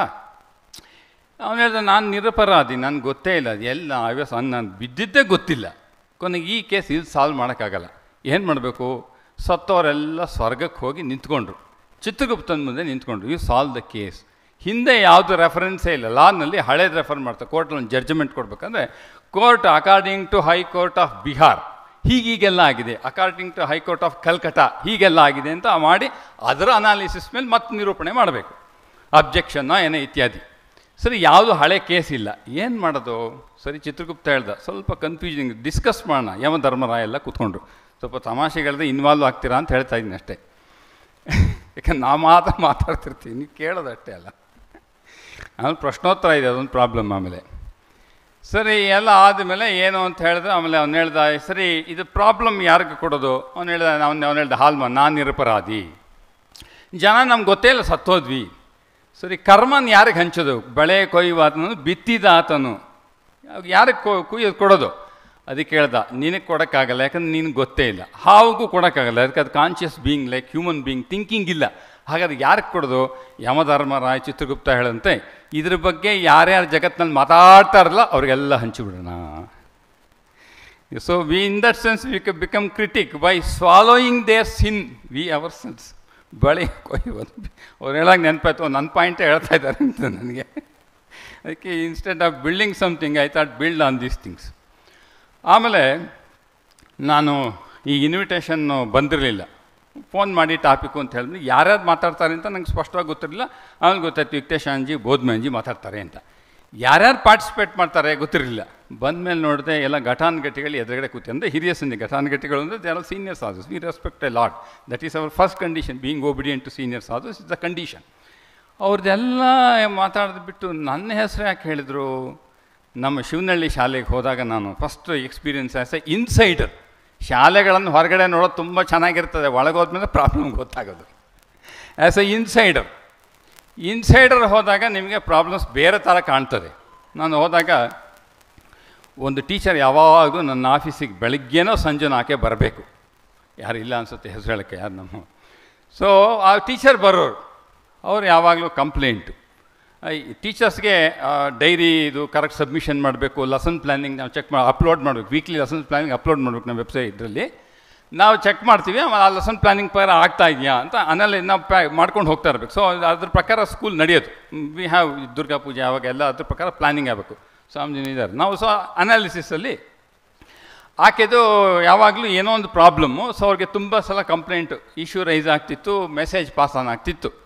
ಅದಕ್ಕೆ ಹೇಳಿದಾಗ ಅವಳು ಆಮೇಲೆ ಏನಾದರೂ ಹೇಳಿದರೆ ಆ ಟೀಚರ್ ಬಂದು, ಸ್ವಾಮೀಜಿ ನನ್ನ ಟಾರ್ಗೆಟ್ ಮಾಡ್ತಾಯಿದ್ದಾರೆ ಎಲ್ಲ ಸೇರಿಕೊಂಡು, ಮ್ಯಾನೇಜ್ಮೆಂಟ್ ಈಸ್ ಟಾರ್ಗೆಟಿಂಗ್, ಎಲ್ಲ ಬಹುಶಃ ಕಂಪ್ನಿಯಲ್ಲಿ ಯೂಸ್ ಮಾಡ್ತಾರೆ. ಆಮೇಲೆ ಯಾವುದೋ ಹುಡುಗಂದು ಯಾವಾಗಲೂ ಒಂದು 4 ಜನ ಹುಡುಗರದು 7th 8th ಸ್ಟ್ಯಾಂಡರ್ಡ್ ಮಕ್ಕಳು ಯಾವಾಗಲೂ ಕಂಪ್ಲೇಂಟ್, ಅದು ಬಾಯ್ಸು ಗರ್ಲ್ಸ್ಗಿಂತ. ನನ್ನ ಆಫೀಸ್ ಎದುರುಗಡೆ ಅವ್ರದ್ದು ರೂಮ್ 3, ನೀವಿದ್ರೂ ಗಲಾಟೆ ಮಾಡ್ತಾರೆ ಸ್ವಾಮೀಜಿ ಅಂತ. ಆ ಹುಡುಗನ ಕಳಿಸಿದ್ರೆ ಅವರು, ಸ್ವಾಮೀಜಿ ಈ ಟೀಚರ್ಸ್ ಎಲ್ಲ ನನ್ನ ಟಾರ್ಗೆಟ್ ಮಾಡ್ತಾಯಿದ್ದಾರೆ. ಹಂಗೆ ಇವರೆಲ್ಲ ನನ್ನ ಟಾರ್ಗೆಟ್ ಮಾಡಿದ್ರೆ ಇವತ್ತು. ಅಂದರೆ ಬೆಳೆಯ ಕೊಯ್ಯುವ ನಾನು ಬಿತ್ತಿದ ಆತನು ಯಾರಿಗೆ ಯಾವಾಗ ಹೇಗೆ ಬರ್ತೆ ಅಂತ ಹೇಳೋರು ಯಾರು ಅನ್ನೋದನ್ನು ನಾನು I am connecting everything to my speaking. ಇದು ಅಂಶ. ಆಮೇಲೆ ಇಲ್ಲಿ ಅಂಜನ್ ಮಾತಾಡ್ಬೇಕಾದ್ರೆ ಅವಾಗ ಟೈಮ್ ಬಗ್ಗೆ ಯು ಶುಡ್ ಬಿ ಎಟ್ 10:55 ಅಂತ ಹೇಳಿದರು. ಆದರೆ ಇದು ನಂದು ಒಂದು ಕಾಂಟ್ರಡಿಕ್ಷನ್ ಇದೆ ಇದಕ್ಕೆ. ಅಂದರೆ ನಮ್ಮ ಟ್ರೈನಿಂಗ್ ಅವರು ನಮ್ಗಿಂತ ಸೀನಿಯರ್ ಬಾಲಕೃಷ್ಣ, ನನ್ನ ಕ್ಲಾಸ್ ತೊಗೊಂಡಿದ್ರು, ಯೋಗಾಸನ ತೊಗೊಂಡು ನಾನು ಫಸ್ಟ್ ಕ್ಲಾಸಲ್ಲೇ ಅಂಜನೇ ನಮ್ಮ ಕ್ಲಾಸ್ ಯೋಗಾಸನ ಹೇಳ್ಕೊಟ್ಟಿದ್ದು ಬಾಲಕೃಷ್ಣದಲ್ಲಿ. ಸೊ ಅದಕ್ಕೆ ನಾವು ಬಂದಾಗ ಪುರುಷೋತ್ತಮಂಜಿ ಒಂದು ಉದಾಹರಣೆ ಹೇಳಿದ್ರಲ್ಲಿ, ಬಹುಶಃ ಚಿದಾಂದಿ ಇದ್ರು ಅನ್ಸುತ್ತೆ. ಅವಾಗ 4 ಗಂಟೆಗೆ ಅವತ್ತೊಂದು ಏನೋ ಸ್ಪೆಷಲ್ ಅಕೇಶನ್ ಇತ್ತು ರಾಮಕೃಷ್ಣ ಆಶ್ರಮದಲ್ಲಿ. ಅವತ್ತು ಸ್ವಾಮೀಜಿ ಸೀನಿಯರ್ ವಾಲಂಟಿಯರ್ಸ್ ಕರೆದುಬಿಟ್ಟು, ಎಲ್ಲರೂ ಇವತ್ತು ಕೆಲಸ ಜಾಸ್ತಿ ಇದೆ, 4 ಗಂಟೆಗೆ ಎಲ್ಲರೂ ಇಲ್ಲಿ ಇರಬೇಕು, 4 ಗಂಟೆಗೆ ಕೆಲಸ ಶುರು ಮಾಡಬೇಕು ಅಂತ ಹೇಳಿದ್ರಂತೆ. ಆವಾಗ ಸರಿ 3:55 ಆಯಿತು, ಒಬ್ಬರು ಕಾಣ್ತಾ ಇಲ್ಲ. 5 ಗಂಟೆಗೆ ಕಾರ್ಯಕ್ರಮ ಆಗಿದೆ, ಬಂದು ವಾಲಂಟಿಯರ್ಸ್ ಚೇರ್ ಹಾಕೋದು, ಸೌಂಡ್ ಸಿಸ್ಟಮ್ ಹಾಕೋದು ಎಲ್ಲ ಮಾಡಬೇಕು. 3:55 ಆಗಿದೆ, ಯಾರೂ ಕಾಣಲಿಲ್ಲ. ಸೊ ಅದಕ್ಕೆ ಚಿದಾಂಜಿ ಹೊರಗಡೆ ಬಂದು, ಮೋಸ್ಟ್ಲಿ ಚಿದಾಂಜಿ, ಹರ್ಷಾಂಜಿ ಎಲ್ಲ ಅನ್ಸ ಚಿದಾಂಜಿ ಇಫ್ ಐ ರಿಮೆಂಬರ್ ಕರೆಕ್ಟ್ಲಿ, ಹೊರಗಡೆ ಬಂದು ನೋಡಿ ಯಾರು ಕಾಣ್ತಾ ಇಲ್ಲ. ಮೇಲ್ಗಡೆ ಪುರುಷೋತ್ತಮ ಅಂದ್ರಿ, ಅವ್ರು ಕೆಳಗಡೆ ಬಂದು, ಏನು ರೀ ಒಬ್ಬರು ಕಾಣ್ತಾ ಇಲ್ಲ, 3:55 ಆಯಿತು ಅಂತ. ಸ್ವಾಮೀಜಿ ಸ್ವಲ್ಪ ಆರಾಮಿದ್ರು. ಅವಾಗ ಇವ್ರು ಹೇಳಿದ್ಮೇಲೆ ಕಸಿವಿಸಿ ಆಯಿತು. ಅವ್ರು ಬಂದು ಇಲ್ಲಿ ನಿಂತ್ಕೊಂಡು ಈ ಪ್ರೇರಲ್ಲಿ ಮುಂದೆ ಬಂದು ನಿಂತ್ಕೊಂಡ್ರಂತೆ. 56 ಆಯಿತು, 57 ಆಯಿತು, 58 ಆಯಿತು, 59 ಆಯಿತು, 4 ಗಂಟೆ ಕರೆಕ್ಟಾಗಿ ಗೇಟ್ ತೆಗೆದು. ಗೇಟ್ ತೆಗೆದಿದ್ದಂಗೆ ಎಷ್ಟು ಜನ ವಾಲಂಟಿಯರ್ಸ್ ಕರೆಕ್ಟಾಗಿ 4 ಗಂಟೆಗೆ ಒಳಗಡೆ ಬಂದರು. ಅದಕ್ಕೆ ಪುರುಷೋತ್ತಮ ನಮ್ಗೆ ಹೇಳಿದ್ದು, ಅವರು 5 ನಿಮಿಷ ಮುಂಚೆ ನಮಗೆ 4 ಅಂದರೆ 3:59 ಅಲ್ಲ, 4:1 ಅಲ್ಲ, 4 ಅಂದರೆ 4. ಸೊ ಬಹುಶಃ ಟಿ ವಿ ಆದಮೇಲೆ ಹಾಗೆ ಪಾಲಿಸಿದ್ರಿ ಅಂತ ಕಾಣುತ್ತೆ. ಬೆಳೆ ಕೊಯ್ಯೋದು ಬಿತ್ತಿದಾತನು ಅಂತ ಅಂದ್ಕೊಳ್ತೇನೆ. ಅದು ಟೈಮಿಂಗ್ ಸಂಬಂಧಪಟ್ಟಂತೆ. ಆಮೇಲೆ ಬೋಧಮಹಂದಿ seeing your the way you leave the chappal I can understand your character ಅಂತ ಹೇಳಿದ್ರು ಅಂತಂದಲ್ಲ. ಅದಕ್ಕೆ ಯತೀಶ್ವರಾಂಜಿ ಮಹಾರಾಜ್ ಒಂದು ಉದಾಹರಣೆ ಇದೆ. ಹರ್ಷಾಂಜಿ ಮಹಾರಾಜ್ ಹೊಸ ಬ್ರಹ್ಮಚಾರಿ. ಅವರು ಒಂದು ಲೆಟ್ರ್ ಕೊಟ್ಬಿಟ್ಟು ಇದು ಹಾಕ್ಬಿಟ್ಟು ಇದನ್ನು ಪೋಸ್ಟ್ ಮಾಡು ಅಂತ ಹೇಳಿದ್ರಂತೆ. ಸರಿ, ಪೋಸ್ಟ್ ಮಾಡೋಕ್ಕಿಂತ ಮುಂಚೆ ಅದು ಸ್ಟ್ಯಾಂಪ್ ಅಂಟಿಸ್ಬೇಕಿತ್ತು. ಇದ್ರ ಮೇಲೆ ಸ್ಟ್ಯಾಂಪ್ ಅಂಟಿಸಿದ ಮೇಲೆ ನಂಗೆ ತೋರಿಸು, ಆಮೇಲೆ ಪೋಸ್ಟ್ ಮಾಡು ಅಂತ ಹೇಳಿದರು. ಬರೀ ಪೋಸ್ಟ್ ಮಾಡೋದಂದರೆ ಸರಿ ಇರ್ತಿತ್ತು. ಪ್ರಾಬ್ಲಮ್ ಏನು ಗೊತ್ತಾ, ಈ Harshanji gold medal final year engineering. ನೀವು ಒಬ್ಬ ಗೋಲ್ಡ್ ಮೆಡಲಿಸ್ಟ್ಗೆ ಕರೆದುಬಿಟ್ಟು ಸ್ಟ್ಯಾಂಪ್ ಅಂಟಿಸಿ ನಂಗೆ ತೋರಿಸು ಅಂದರೆ ಈಗ ಹೊರಟಾಗತ್ತೆ, ಯಾರು ಹೇಳೋದು ಪರವಾಗಿಲ್ಲ. ಸೊ ಅದಕ್ಕೆ ಅವ್ರಿಗೆ ಹರ್ಷಾಂಜಿನ ನಮ್ಮ ಕ್ಲಾಸಲ್ಲಿ ಹೇಳಿದ್ದು ಇದನ್ನು. ಅವಾಗ ತುಂಬ ಬೇಸರ ಆಯ್ತಂತೆ. I am a gold medallist and the swami is telling me to stamp paste the stamp. What is this ಏನ್ಯೋ. ಸರಿ, ಸ್ಟ್ಯಾಂಪನ್ನು ಅಂಟಿಸಿದ್ರು, ತೊಗೊಂಡೋಗಿ ಸ್ವಾಮೀಜಿಗೆ ತೋರಿಸಿದ್ರು. ಅವ್ರು ಹಿಂಗೆ ನೋಡಿದಂತೆ ಯತೀಶ್ವರಾನಂದಿ, ಅದು ಸೊಟ್ಟಕ್ಕಿತ್ತು, ಸ್ಟ್ರೈಟ್ ಲೈನ್, ಪ್ಯಾರಲಲ್ ಟು ಇರಲಿಲ್ಲ. ನಾವು ಮಿನಿ ಡ್ರಾಫ್ಟ್ ಇಂಜಿನಿಯರ್ಸ್ ಯಾರಿದ್ರು ನಾವು ಮಿನಿ ಡ್ರಾಫ್ಟ್ ಯೂಸ್ ಮಾಡಿದಾಗ ಫಸ್ಟು ಬೋರ್ಡಿಗೆ ಟೈಟ್ ಮಾಡಿದಾಗ ಪರ್ಪೆಂಡಿಕ್ಯುಲರ್ ಸೆಟ್ ಮಾಡ್ಕೋಬೇಕು ಫಸ್ಟು. ಸೊ ಆ ಥರ ಏನು ಅದು ಪ್ಯಾರಲ್ ಆಗಿರಲಿಲ್ಲ ಮೇಲೆ ಟಾಪ್ ಕಾರ್ನರ್ಗೆ. ಅವ್ರು ಕೇಳಿದೆ, with this mind you want to meditate ಅಂತ ಯತೀಶ್ವರಾಂಜಿ ಕೇಳೋದು, ಇನ್ನು ಯಾವಾಗಲೂ ಹೇಳೋರು ಹರ್ಷಾಂಜಿ. ಸೊ ಅದು ವಿತ್ ರೆಸ್ಪೆಕ್ಟ್ ಟು ಟೈಮ್. ನಾವು ಕಮಿಂಗ್ ಟು ನನ್ನ ಮೇಯ್ನ್ ಟಾಪಿಕ್, ಮೇಯ್ನ್ ಥೀಮ್ಗೆ ಏನಾಗುತ್ತೆ ಅಂತಂದರೆ ಇಲ್ಲಿ ವಿಚಾರ, ಈ ಮನಸ್ಸಿನ ಆಲೋಚನೆಗಳು ಬರ್ತದಲ್ಲ, ಈಗ ನನ್ನ ಕರ್ಮಕ್ಕೆ ನಾನು ಜವಾಬ್ದಾರಿ ಅನ್ನ, ಅದು ಯಾವಾಗಲೂ ಎಷ್ಟೋ ಸಲ ಏನಾಗ್ತದೆ ಅಂದರೂ ಅದು ಮನಸ್ಸು ಒಪ್ಪೋದಿಲ್ಲ. ಅದಕ್ಕೂ ಒಂದು ಕಥೆ ಇದೆ ಇಂಗ್ಲೀಷ್ನಲ್ಲಿ, ಭಾಳ ಚೆನ್ನಾಗಿದೆ ಅದು, ನೋಡೋಕ್ಕೆ ಜೋಕಿಂಗ್ ಆಗಿ ಕಾಣುತ್ತೆ, but it has A lot of depth in that story. ಒಬ್ಬ ಯುವಕ, ಯಂಗ್ ಮ್ಯಾನ್, ಅವನು ಚೆನ್ನಾಗಿ ಓಡಾಡ್ಕೊಂಡೆಲ್ಲ ಇದ್ದ. ಒಂದು ಪರ್ಟಿಕ್ಯುಲರ್ ಟೈಮ್ನಲ್ಲಿ, ಆಫ್ಟರ್ 19 ಆ ಟೈಮ್ನಲ್ಲಿ ಏನಾಯಿತು ಅಂದರೆ ಅವನಿಗೆ ಸ್ವಲ್ಪ ಕಳ್ಳತನ ಮಾಡೋದು ಅಭ್ಯಾಸ ಆಗೋಯ್ತು. ಕಳ್ಳತನ ಮಾಡೋಕ್ಕೆ ಶುರು ಮಾಡ್ದ. ಆಮೇಲೆ ಅವನು ಹಿ ವಾಸ್ ಎ ಕ್ರಿಶ್ಚಿಯನ್. ಅದಕ್ಕೆ ಏನು ಅವನೇನು ಮಾಡ್ದ, ಅವರಲ್ಲೊಂದು ಸಿಸ್ಟಮ್ ಇದೆಯಲ್ಲ, ಚರ್ಚಿಗೆ ಹೋಗ್ಬಿಟ್ಟು ಕನ್ಫೆಸ್ ಮಾಡ್ಕೊಳ್ಳೋದು. ಅವ್ನ ಫಾದರ್ ಆ ಕ್ಯಾಬಿನಲ್ಲಿ ಕೂತಿರ್ತಾನೆ, ಪಕ್ಕದ ಕ್ಯಾಬಿನಲ್ಲಿ ನೀವು ಇರ್ಬೋದು, ನೀವೇನೇನಂತ ಅಪರಾಧ ಮಾಡಿದ್ದೀರಿ ಅದನ್ನೆಲ್ಲ ಹೇಳ್ಕೊಬೋದು. ಕನ್ಫೆಸ್ ಮಾಡಿಕೊಂಡ್ರೆ ನಿಮಗೆ ಅದರ ಫ್ರೂಟ್ ನಿಮ್ಗೇನು ತಟ್ಟೋದಿಲ್ಲ. ಭಗವಂತ ಗಾಡ್ ದ ಸೇವಿಯರ್ ಅವ್ನು ನೋಡ್ಕೊಳ್ತಾನೆ. ಅಂತ ಕನ್ಫೆಸ್ ಆಯಿತು, ನೀವು ಬಿಕಮ್ ಮುಕ್ತ, ಅದು ಪುಣ್ಯ ಪ್ರಾಪ್ತಿ ಆಯಿತು, ಯು ಆರ್ ಅಬೋ ಸಿನ್. ಸರಿ, ಇನ್ನು ಹೋಗಿ ಕನ್ಫೆಸ್ ಮಾಡ್ಕೊಂಡ, ಫಾದರ್ ಹಿಂಗೆಲ್ಲ ಮಾಡಿಬಿಟ್ಟೆ, ತಪ್ಪು ಮಾಡಿಬಿಟ್ಟೆ. ಫಸ್ಟ್ ಟೈಮ್ ಇದು, ಈಸ್ ಎ ಫಸ್ಟ್ ವಿಸಿಟ್ ಅಲ್ಲ, ಕಡಿಮೆ ಕೌನ್ಸಿಲಿಂಗ್ ಇರುತ್ತೆ, ಜಾಸ್ತಿ ಕೌನ್ಸಿಲಿಂಗ್ ತುಂಬ ಜಾಸ್ತಿ ಆದಾಗ ಅಂದರೆ ಲೋ ಹಿಂಗೆಲ್ಲ ಮಾಡಬೇಡ, ದಾರಿ ಕಟ್ಬೇಡ, ಚೆನ್ನಾಗಿರು, ಹಾಗೆ ಹೀಗೆ ಇದೆಲ್ಲ ಮಾಡಿ ತಪ್ಪು ಅಂತ. ಐ ಆಕ್ಸೆಪ್ಟ್ ಫಾದರ್, ಹೊರಟೋದ. ಒಂದು 15 ದಿವಸ ಆದಮೇಲೆ ಮತ್ತೆ ಬಂದ ಕನ್ಫೆಸ್ ಮಾಡ್ಕೊಳ್ಳೋಕ್ಕೆ. Father, today also I want to confess again. Father, this the second time. Okay, sit down. ಎಲ್ಲ ಕೇಳಿ ಹಿಂಗೆ ಅದು ಮಾಡ್ದೆ, ಇದು ಮಾಡೋ, ಅವನಿಗೆ ಕೇಳಿಸ್ಕೋಬೇಕಲ್ಲ ಫಾದರ್ ತಲೆ ಏನಾಗುತ್ತೋ. ಹಿಂಗೆಲ್ಲ ಮಾಡ್ದೆ, ಹಂಗೆಲ್ಲ ಮಾಡಿದೆ, ಆಯಿತು. ಸ್ವಲ್ಪ ಕೌನ್ಸಿಲಿಂಗ್ ಪೀರಿಯಡ್ ಜಾಸ್ತಿ ಆಯಿತು, 5-10 ನಿಮಿಷ ಆಯ್ತು. ಹಾಗೆಲ್ಲ ಮಾಡ್ಬಿಟ್ಟು ಹಿಂಗೆಲ್ಲ ಮಾಡಿ, ನೀವು ಅಮ್ಮ ಏನು ಮಾಡ್ತಾರೆ, ಬಾಲಕ ಸಂಘ ಹೋಗಲಿಲ್ಲ, ನೀನು ಕರ್ಕೊಂಡು ಹೋಗಲಿಲ್ಲ, ಯಾರು ಓರಿಯೆಂಟೇಷನ್ ಆಗಲಿಲ್ಲ, ಸ್ಪಿರಿಚುವಲ್ ರಿಟ್ರೀಟ್ ಅಟೆಂಡ್ ಮಾಡಲಿಲ್ಲ, ಯಾರು ಸ್ವಾಮಿಗಳು ನಿಮ್ಗೆ ಭೇಟಿ ಆಗಲಿಲ್ವಾ, ಆಶೀರ್ವಾದ ಮಾಡಲಿಲ್ವಾ, ಮಂತ್ರದೀಕ್ಷೆ ತೊಗೊಳ್ಳಿಲ್ವಾ, ಇದೆಲ್ಲ ಕೇಳ್ದ. ಕ್ರಿಶ್ಚಿಯನಾಗಿ ಅವನ ರೀತಿ ಕೇಳಿದ್ದ, ಬ್ಯಾಪ್ಟಿಸಮ್ ಆಗಲಿಲ್ವಾ, ಇತ್ಯಾದಿ ಇತ್ಯಾದಿ. ಅವನು ಹೇಳ್ದ, ಫಾದರ್ ಐ ಕುಡ್ ನಾಟ್. ಸರಿ, okay, you go, don't do it. ಆಯಿತು. ಇನ್ನೊಂದು 15 ದಿವಸ ಆಯಿತು, ಮತ್ತೆ ಚರ್ಚ್ ಮುಂದೆ ಕಾಣಿಸ್ಕೊಂಡ. ಇವ್ನು ಭಯ ಆಯಿತು, father I want to confess. ಅರೆ ಹಾಗೇನು ಮತ್ತೆ ಹೇಳ್ದ. ಯಾವತ್ತು 3/4 ಗಂಟೆ ಕೌನ್ಸಿಲಿಂಗ್ ಮಾಡಿಬಿಟ್ಟ, ಒಂದು ಪೀರಿಯಡ್, ಫುಲ್ ಪೀರಿಯಡ್.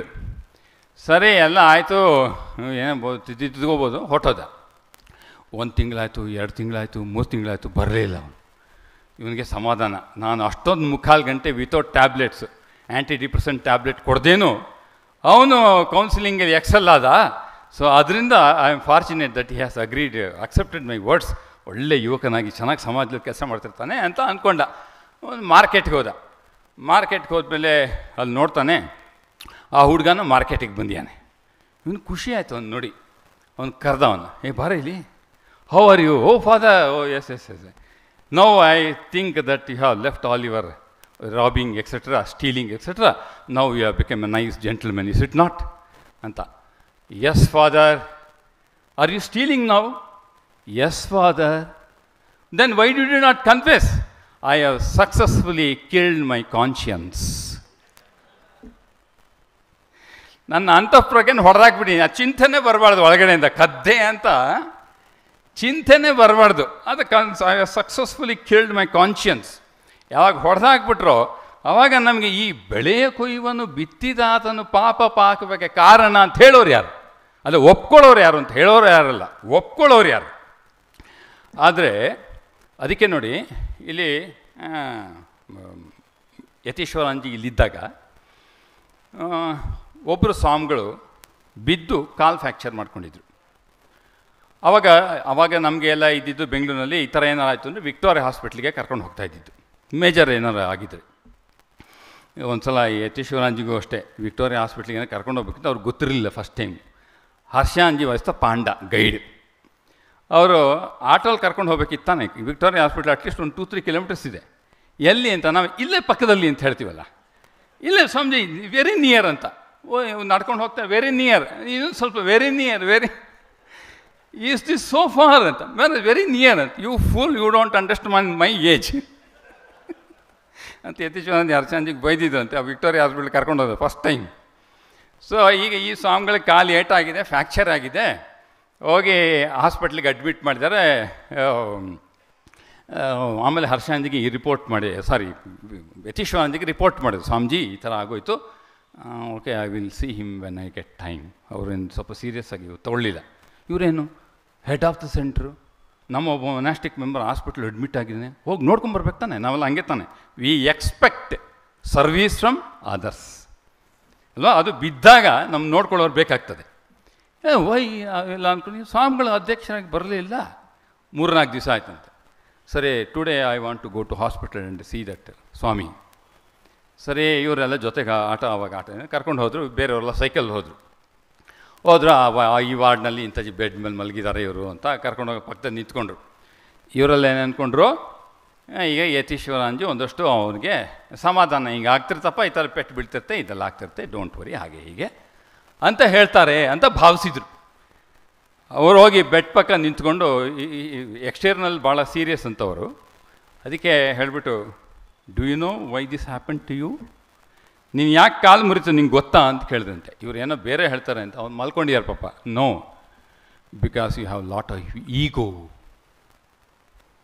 ನಿನಗೆ ತುಂಬ ಅಹಂಕಾರ, ಅದಕ್ಕೆ ಇದು ಬೆಳೆ ಕೊಯ್ಯುವತ್ತು ಬಿತ್ತಿದ, ನಿನ್ನ ಅಹಂಕಾರಕ್ಕೆ ಪೆಟ್ಟು ಬೀಳಲಿಕ್ಕೆ ಏಟಾಗಿರೋದು. Beware hereafters don't show ego when you working with others monastics and devotees and volunteers in the math, otherwise this goes on keeps on happening ಅಂತ ಯತೀಶ್ವರಾಂಜಿ ಮಹಾರಾಜು ಆ brahmachari. Of course this are all my class talks. Harshanji ಅವಾಗ ಆಮೇಲೆ last 3 years ಅವರು ಕ್ಲಾಸಿಗೆ ಬರಲಿಲ್ಲ, corona ಬಂತು, ಅವಾಗ ತುಂಬ ಈ ಥರ ಕೆಲವು ಅವರ ಒಂದು ಎಕ್ಸ್ಪೀರಿಯನ್ಸಸ್ ಕೂಡ which I cannot share here. ಅವರ ಒಂದು ಇದನ್ನು ಕೂಡ ಎಕ್ಸ್ಪೀರಿಯನ್ಸಸ್ನೆಲ್ಲ ಒಂದಷ್ಟು ಶೇರ್ ಮಾಡ್ತಾಯಿದ್ರು ಹೀಗೆ ಯತೀಶ್ವರಾನಂದ ಅವ್ರದ್ದು ಇದು ಅದನ್ನು. ಅದಕ್ಕೆ ನೋಡಿ, ಎಷ್ಟೋ ಸಲ ನಮಗೆ ಈ ಕಾರ್ಯಕಾರಣ ಸಂಬಂಧ ಕಾಣೋದಿಲ್ಲ, ಅಂದರೆ ಏನು ಎಫೆಕ್ಟ್ ಕಾಣುತ್ತೆ, ಕಾಸ್ ಕಾಣೋದಿಲ್ಲ. ಈಗ ಯಾರು ಕಾಲೇಟಾಗಿದೆ ಅಂತ ನಾವು ಸಾಧಾರಣವಾಗಿ ತೆಗೆದುಕೊಂಡ್ರೆ ಅಲ್ಲಿ ಹಿಡನ್ ಲಾ ಏನೋ ಈ ಸಮಥಿಂಗ್ ಆಲ್ ಟುಗೆದರ್ ಡಿಫರೆಂಟ್. ಸರಿ, ಈಗ ಇದೇನೋ ಇದೆ, ಈಗ ಬೆಳಗ್ಗೆನೂ ಇವರು ಎರಳು ಹಾಕಬೇಕು, ಮೆಲ್ಟ್ ಮಾಡಬೇಕು ಅಂತ ಹೇಳ್ತಾಯಿದ್ರು. ಬೋಧಮಾಂಜಿನ ಮಾತಾಡ್ಬೇಕಾದ್ರೆ ಈಗೋ ಬಗ್ಗೆ ಒಂದಷ್ಟು ರೆಫರ್ ಮಾಡಿದ್ರು. ಅದು is it so easy to crush that ego? ನಾನು ತುಂಬ ಸಲ ಹೇಳ್ತಾ ಇರ್ತೀನಿ ಈ ಉದಾಹರಣೆಯನ್ನು. ಏನು ಅಂತಂದರೆ, ಈ ಯಾರು ಸ್ವಾಮಿ ವಾಸುದೇವಾನಂದರು, ಅವರು ವಾಸುದೇವಾನಂದ ಅಂತಾರೆ. ಅವರು ಉದ್ಬೋಧನಲ್ಲಿ ಶ್ರೀಮಾತೆ ಶಾರದಾದೇವ್ರ ಜೊತೆ ಇದ್ದಾಗಲೇ ಈ ವಾಸ್ತ ಪೂಜಾರಿ, ಯಾವ ಹೋಲಿ ಮದರ್ ಆಮೇಲೆ ಪೂಜೆ ಮಾಡ್ತಾ ಇರಲಿಲ್ಲ. ಅಂದರೆ ಬೇರೆ ತುಂಬ ಕೆಲಸ ಇರೋದ್ರಿಂದ, ಭಕ್ತು ಜಾಸ್ತಿ ಆದ್ರಿಂದ, ಮಂತ್ರದೀಕ್ಷೆ ಎಲ್ಲ ಜಾಸ್ತಿ ಆಗೋದ್ರಿಂದ ಅವರು ಉದ್ಬೋಧನಲ್ಲಿ ಇದ್ದಾಗ ಪೂಜೆ ಮಾಡೋಕ್ಕಾಗ್ತಿರ್ಲಿಲ್ಲ. ಆಗ ಈಗ ವಾಸುದೇವಾನಂದರು ಅಲ್ಲಿ ರೆಗ್ಯುಲರ್ ಪೂಜಾರಿ, ಗಂಧ ಚಂದ ಮಾಡೋದು, ಹೂವು ಕಿತ್ಕೊಂಬರೋದು ಇತ್ಯಾದಿ ಎಲ್ಲ ಕೆಲಸ ಅವರೇ ಮಾಡ್ತಾಯಿದ್ರು. ಆವಾಗ ಒಂದು ದಿವಸ ಪೂಜೆ ಮುಗಿದ ಮೇಲೆ ಶ್ರೀಮಾತೆ ಶಾರದವರು ಅಲ್ಲಿ ಅಡುಗೆಗೆ ತಯಾರು ಮಾಡ್ಕೊಂಡು ತರಕಾರಿ ಏನೋ ಕಟ್ ಮಾಡ್ತಾಯಿದ್ದಾರೆ. ಆ ಕಡೆ ಪಕ್ಕದಲ್ಲಿ ಕೂತಿದ್ದಾರೆ ಮದರು. ಅವ್ರಿಗೆ ತುಂಬ ದಿವಸದಿಂದ ಒಂದು ಒಳಗಡೆ ಒಂದು ಕ್ವಶನ್, ಯಾರಿಗೆ ವಾಸುದೇವ ಅಂದರೆ ಹೋಲಿ ಮದರ್ನ ಕೇಳಬೇಕು. ಏನು ಕೇಳಬೇಕು? ಏನೇ ಹೋರಾಟ ಮಾಡಿದರೂ ಕೂಡ I am speaking as A ಸಾಧು, ಆ್ಯಸ್ ಎ ಮಾಂಕ್, ಈ ಹೋರಾಟ ಎಲ್ಲರಿಗೂ ಇದ್ದದ್ದೇ, ಮನಸ್ಸಿನ ಹೋರಾಟ ಎಲ್ಲರಿಗೂ ಇದ್ದದ್ದೇ. ಈ ಹೋರಾಟ ಮಾಡ್ತಾ ಇದ್ದಾಗ ಎಷ್ಟೇ ಹೋರಾಟ ಮಾಡಿದ್ರೂ ಕೂಡ ಒಂದು ಸಕ್ಸಸ್ ಅಂತ ಕಾಣೋದಿಲ್ಲ. ಗಾಡ್ ರಿಯಲೈಸೇಷನ್ ಭಾಳ ಇವತ್ತಿಗೆ ಆಗೋಲ್ವಲ್ಲ, ಈ ಕ್ಷಣಕ್ಕೆ ಆಗೋದಿಲ್ವಲ್ಲ. ಇನ್ನೊಂದು ಬಾಲಸಿಂಗ್ ರಿಟ್ರೀಟ್ ಅಂದ ತಕ್ಷಣ ರಿಯಲೈಸೇಷನ್ ಅಂತ ಆಗಲ್ಲ, ಒಂದು ಅವೇರ್ನೆಸ್ಸು. ಅದು ಏನು ಕಾನ್ಷಿಯಸ್ ಆಗಿ ಹಿಯರಿಂಗ್ ಇದ್ದರೆ there will be a little of awareness. If there is no conscious hearing it will pass on without firing of the neurons in the brain. Small firing ಆಗ್ತದೆ. ಅದರಿಂದ ಇವರು ಏನು, ನಾವು ಇಷ್ಟೆಲ್ಲ ಹೋರಾಟ ಮಾಡ್ತಾಯಿದ್ರು, ಆಗಾಗ ಮನಸ್ಸು ಕೆಳಗೆ ಬಿದ್ದೋಗ್ಬಿಡ್ತದಮ್ಮ. ಎಲ್ಲರ ಮುಂದೆ ಕೇಳೋಕ್ಕಾಗಲ್ಲ, ಮನಸ್ಸಿನ ಪ್ರಾಬ್ಲಮ್. ಹೋಲಿ ಮದರ್ ಅವತ್ತು ಫಾರ್ಚುನೇಟ್ಲಿ ಒಬ್ಬರೇ ಇದ್ದಾರೆ. ಅವ್ರು ಕೇಳಿದ, ಈ ಥರ ಎಲ್ಲ ಆಗೋಗ್ಬಿಡುತ್ತೆ, ಏನು ಮಾಡಲಿ ಹೇಳು, how can I do it? ಅದಕ್ಕೆ ಈ ಚಂಚಲ ಆಗ್ಬಿಡ್ತಲ್ಲಮ್ಮ, ಇದೆಲ್ಲ ಈಗೋ ಅಷ್ಟು ಆ್ಯಂಗರು, ಗ್ರೀಡು, ಇದೆಲ್ಲ ಮೇಕ್ಸ್ ಮೈಂಡ್ ಡಿಸ್ಟರ್ಬ್. ಏನು ಮಾಡೋದು, ಪ್ರಾಬ್ಲಮ್ ಇದೆಯಲ್ಲ ಅಂತ. ಫಸ್ಟ್ ಸ್ಟೇಟ್ಮೆಂಟ್ ಏನು ಗೊತ್ತು, ಮದರ್ ಏನು ಹೇಳಿದ್ರು? ಅಯ್ಯೋ, ಈ ಚಂಚಲತೆ ಬಗ್ಗೆ ಮಾತಾಡಬೇಕು ಅಂದರೆ ಶ್ರೀರಾಮಕೃಷ್ಣರು ಬಿಟ್ಟು ಇನ್ಯಾರಿಗೂ ಚಂಚಲ ಆಗದೆ ಇರಲಿಕ್ಕೆ ಸಾಧ್ಯವೇ ಇಲ್ಲ. ಏನೋ ಚಂಚಲತೆ ಇಲ್ಲ ಅಂತಂದರೆ ಅವನು ಶ್ರೀರಾಮಕೃಷ್ಣ ಪರಮಹಂಸ ಆಗಿರ್ಬೇಕು, ಅವನೊಬ್ಬನೇ ಇಲ್ಲ. ಎಲ್ಲರಿಗೂ ಇದ್ರ ಮತ್ತೆ. ಅದಕ್ಕೆ how then we have to come out of this karma philosophy. ನಾನು ಇದಕ್ಕೆ ಹೋಗೋದಿಲ್ಲ. ಈಗ ಆಯಿತು, ಒಂದು ಗೊತ್ತೋ ಗೊತ್ತಿಲ್ಲ ಮಾಡಿದೆಯಪ್ಪ, I am caught, how to come out. ಇದಕ್ಕೆ ಬೆಸ್ಟ್ ಎಕ್ಸಾಂಪಲು ಶ್ರೀರಾಮಕೃಷ್ಣ ಪರಮಹಂಸರು. ಎಂಥ ಈ ಎಕ್ಸಾಂಪಲ್ ಕೊಡ್ತಾರೆ ರಾಮಕೃಷ್ಣ. ನಾನು ಫಸ್ಟ್ ಟೈಮ್ ಓದಿದಾಗ ಐ ವಾಸ್ ಸರ್ಪ್ರೈಸ್ಡ್. ರಾಮಕೃಷ್ಣಗೆ ಇದೆಲ್ಲ ಯಾರು ಹೇಳಿದ್ರು? ಹೇಳಬೇಕಾದಿಲ್ಲ, but still as a one common man understanding ಇದು ಯಾರು ಹೇಳಿದ್ರು ಶ್ರೀರಾಮಕೃಷ್ಣಗೆ? ನಾನೀಗ ಭಕ್ತಿ ಪಾರ್ಟ್ ತೊಗೊಂಡು ಆಮೇಲೆ ಲಾಸ್ಟ್ ಜ್ಞಾನದ ಪಾರ್ಟಿಗೆ ಇಳಿತೇನೆ. ಈಗ ಕಾರ್ಯಕಾರಣ ಸಂಬಂಧದಲ್ಲಿ ಹೊರಗೆ ಬರಬೇಕಂದ್ರೆ ಸೊಲ್ಯೂಷನ್ ಇರೋದು ಒಂದೇ. ಗೀತಾ ಪ್ರಕಾರ ಹೇಳೋದಾದರೆ ಸರ್ವಧರ್ಮಾನ್ ಪರಿತ್ಯಜ್ಯ ಮಾಮೇಕಂ ಶರಣಂ ಭಜ ಅಹಂ ತ್ವಾಂ ಸರ್ವ ಪಾಪೇಭ್ಯೋ ಮೋಕ್ಷಯಿಷ್ಯಾಮಿ ಮಾ ಶುಚಃ. ಅದು ಫೇಮಸ್ ಸ್ಟೇಟ್ಮೆಂಟ್ ಕೇಳಿದಿರಿ. ಆದರೆ ಬೀಯಿಂಗ್ ಎ ಬಾಲಕ ಸಂಘ member, how to understand it as A follower of this Thakur ಮಹಾನ್ ಸ್ವಾಮೀಜಿ, ಶ್ರೀರಾಮಕೃಷ್ಣ ಏನು ಹೇಳಿದ್ದಾರೆ? ಶ್ರೀರಾಮಕೃಷ್ಣರು ಭಾಳ ಅದ್ಭುತವಾಗಿ ಹೇಳ್ತಾರೆ. ಶ್ರೀರಾಮಕೃಷ್ಣರು ತಮ್ಮನ್ನು ತಾವು ಏನು ಹೇಳ್ತಾರೆ ಯಾರಿಗೂ ಗೊತ್ತಾ? Sri Ramakrishna used to call himself as a French colony. ಓದಿದ್ದೀರಾ?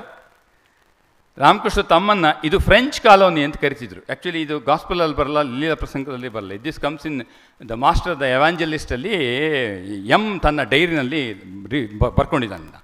It comes there. ಇದು ಕಾಮನ್ ರೆಫರೆನ್ಸ್ ಅಲ್ಲ ಇದು. ಅಲ್ಲಿ ಶ್ರೀರಾಮಕೃಷ್ಣ ಹೇಳ್ತಾರೆ ಇದೊಂದು ಫ್ರೆಂಚ್ ಕಾಲೋನಿ. ನೋಡಿ, ನಮಗೆ ಕಾಲೋನಿ ಈಗ ನಮ್ಗೆ ಅರ್ಥ ಆಗೋದಿಲ್ಲ. ಫ್ರೆಂಚ್ ಕಾಲೋನಿ ಅಂದ್ರೇನು? ಈಗ ಆಗ ಬ್ರಿಟಿಷ್ ಗೌರ್ಮೆಂಟ್ ಆಯ್ತು, ಪೋರ್ಚುಗೀಸ್ ಅವರು ಇದ್ದರು, ಫ್ರೆಂಚ್ ಅವರು ಸ್ವಲ್ಪ ಇದ್ದರು. ಸೊ ಏನು ಮಾಡಿದೆ, ಈಗ ನೀವು ಮೆಜಾರಿಟಿ ವಾಸ್ ಬ್ರಿಟಿಷ್ ಕಾಲೋನಿ ಅಲ್ವಾ ನಮ್ಮದು. ಇಲ್ಲಿ ಏನೋ ತಪ್ಪು ಕ್ರೈಮ್ ಆಯಿತು ಅಂತ ಇಟ್ಕೊಳ್ಳಿ, ನೀವೇನು ಮಾಡ್ತೀರಾ? ಓಡೋಗ್ಬಿಟ್ಟು ಫ್ರೆಂಚ್ ಕಾಲೋನಿಗೆ ಹೋಗಿ. ಕೆಲವಷ್ಟು ಜನ ಇಂಗ್ಲೆಂಡಿಗೆ ಓಡೋಗ್ತಾರಲ್ಲ ಈಗ, ಹಾಗೆ ಓಡೋಗ್ಬಿಟ್ಟು ಫ್ರೆಂಚ್ ಕಾಲೋನಿಯಲ್ಲಿ ಹೋಗಿ ಕುತ್ಕೊಂಡ್ಬಿಡೋದು. ಅವಾಗೇನು ಮಾಡ್ತಾರೆ? Though you have committed crime, nobody can catch you.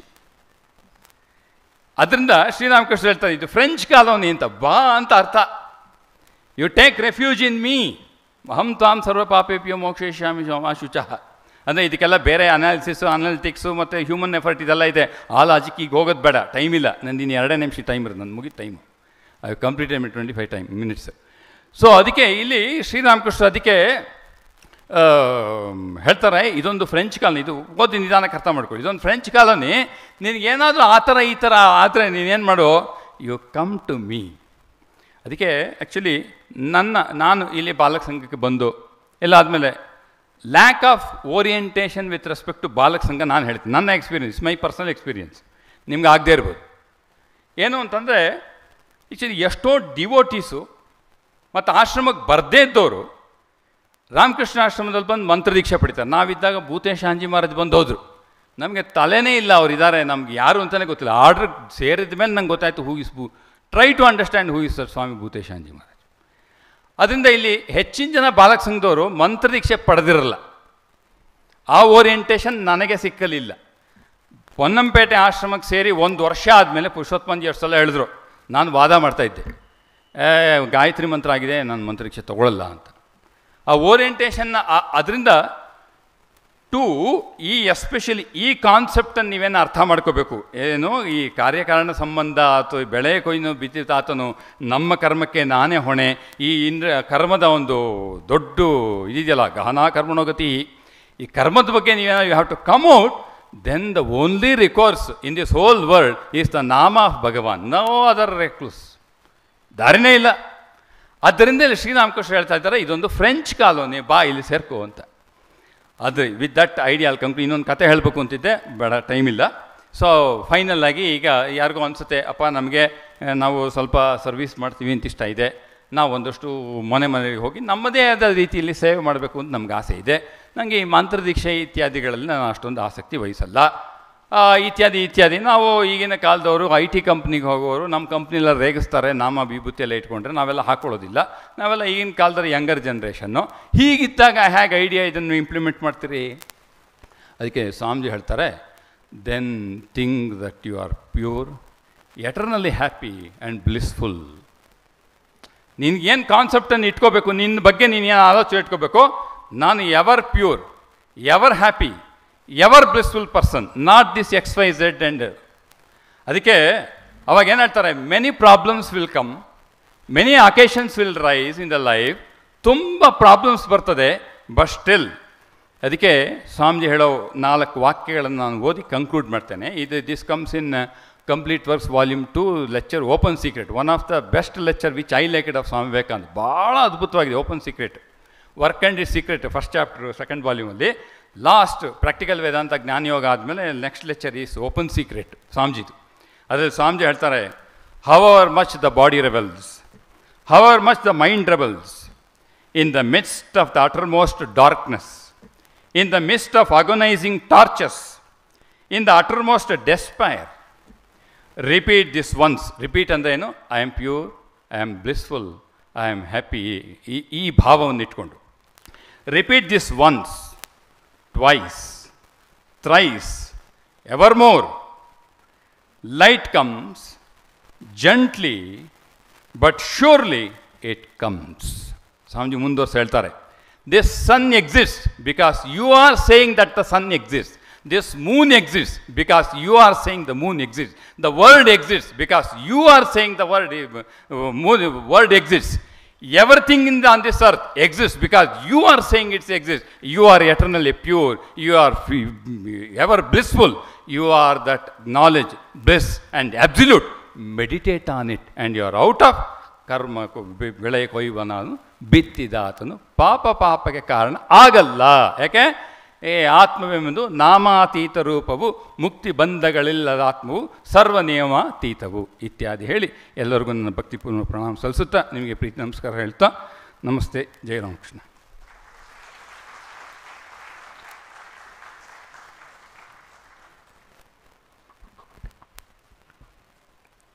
ಬಹಳಷ್ಟು ಸಲ ಈ ಗೀತೆಯನ್ನು ಕೇಳಿದ್ವಿ, ಸನ್ಯಾಸಿ ಗೀತೆಯನ್ನು, ಬೆಳೆವ ಕೊಯ್ಯುವನು ಬಿತ್ತಿದಾತನು ಅಂತ.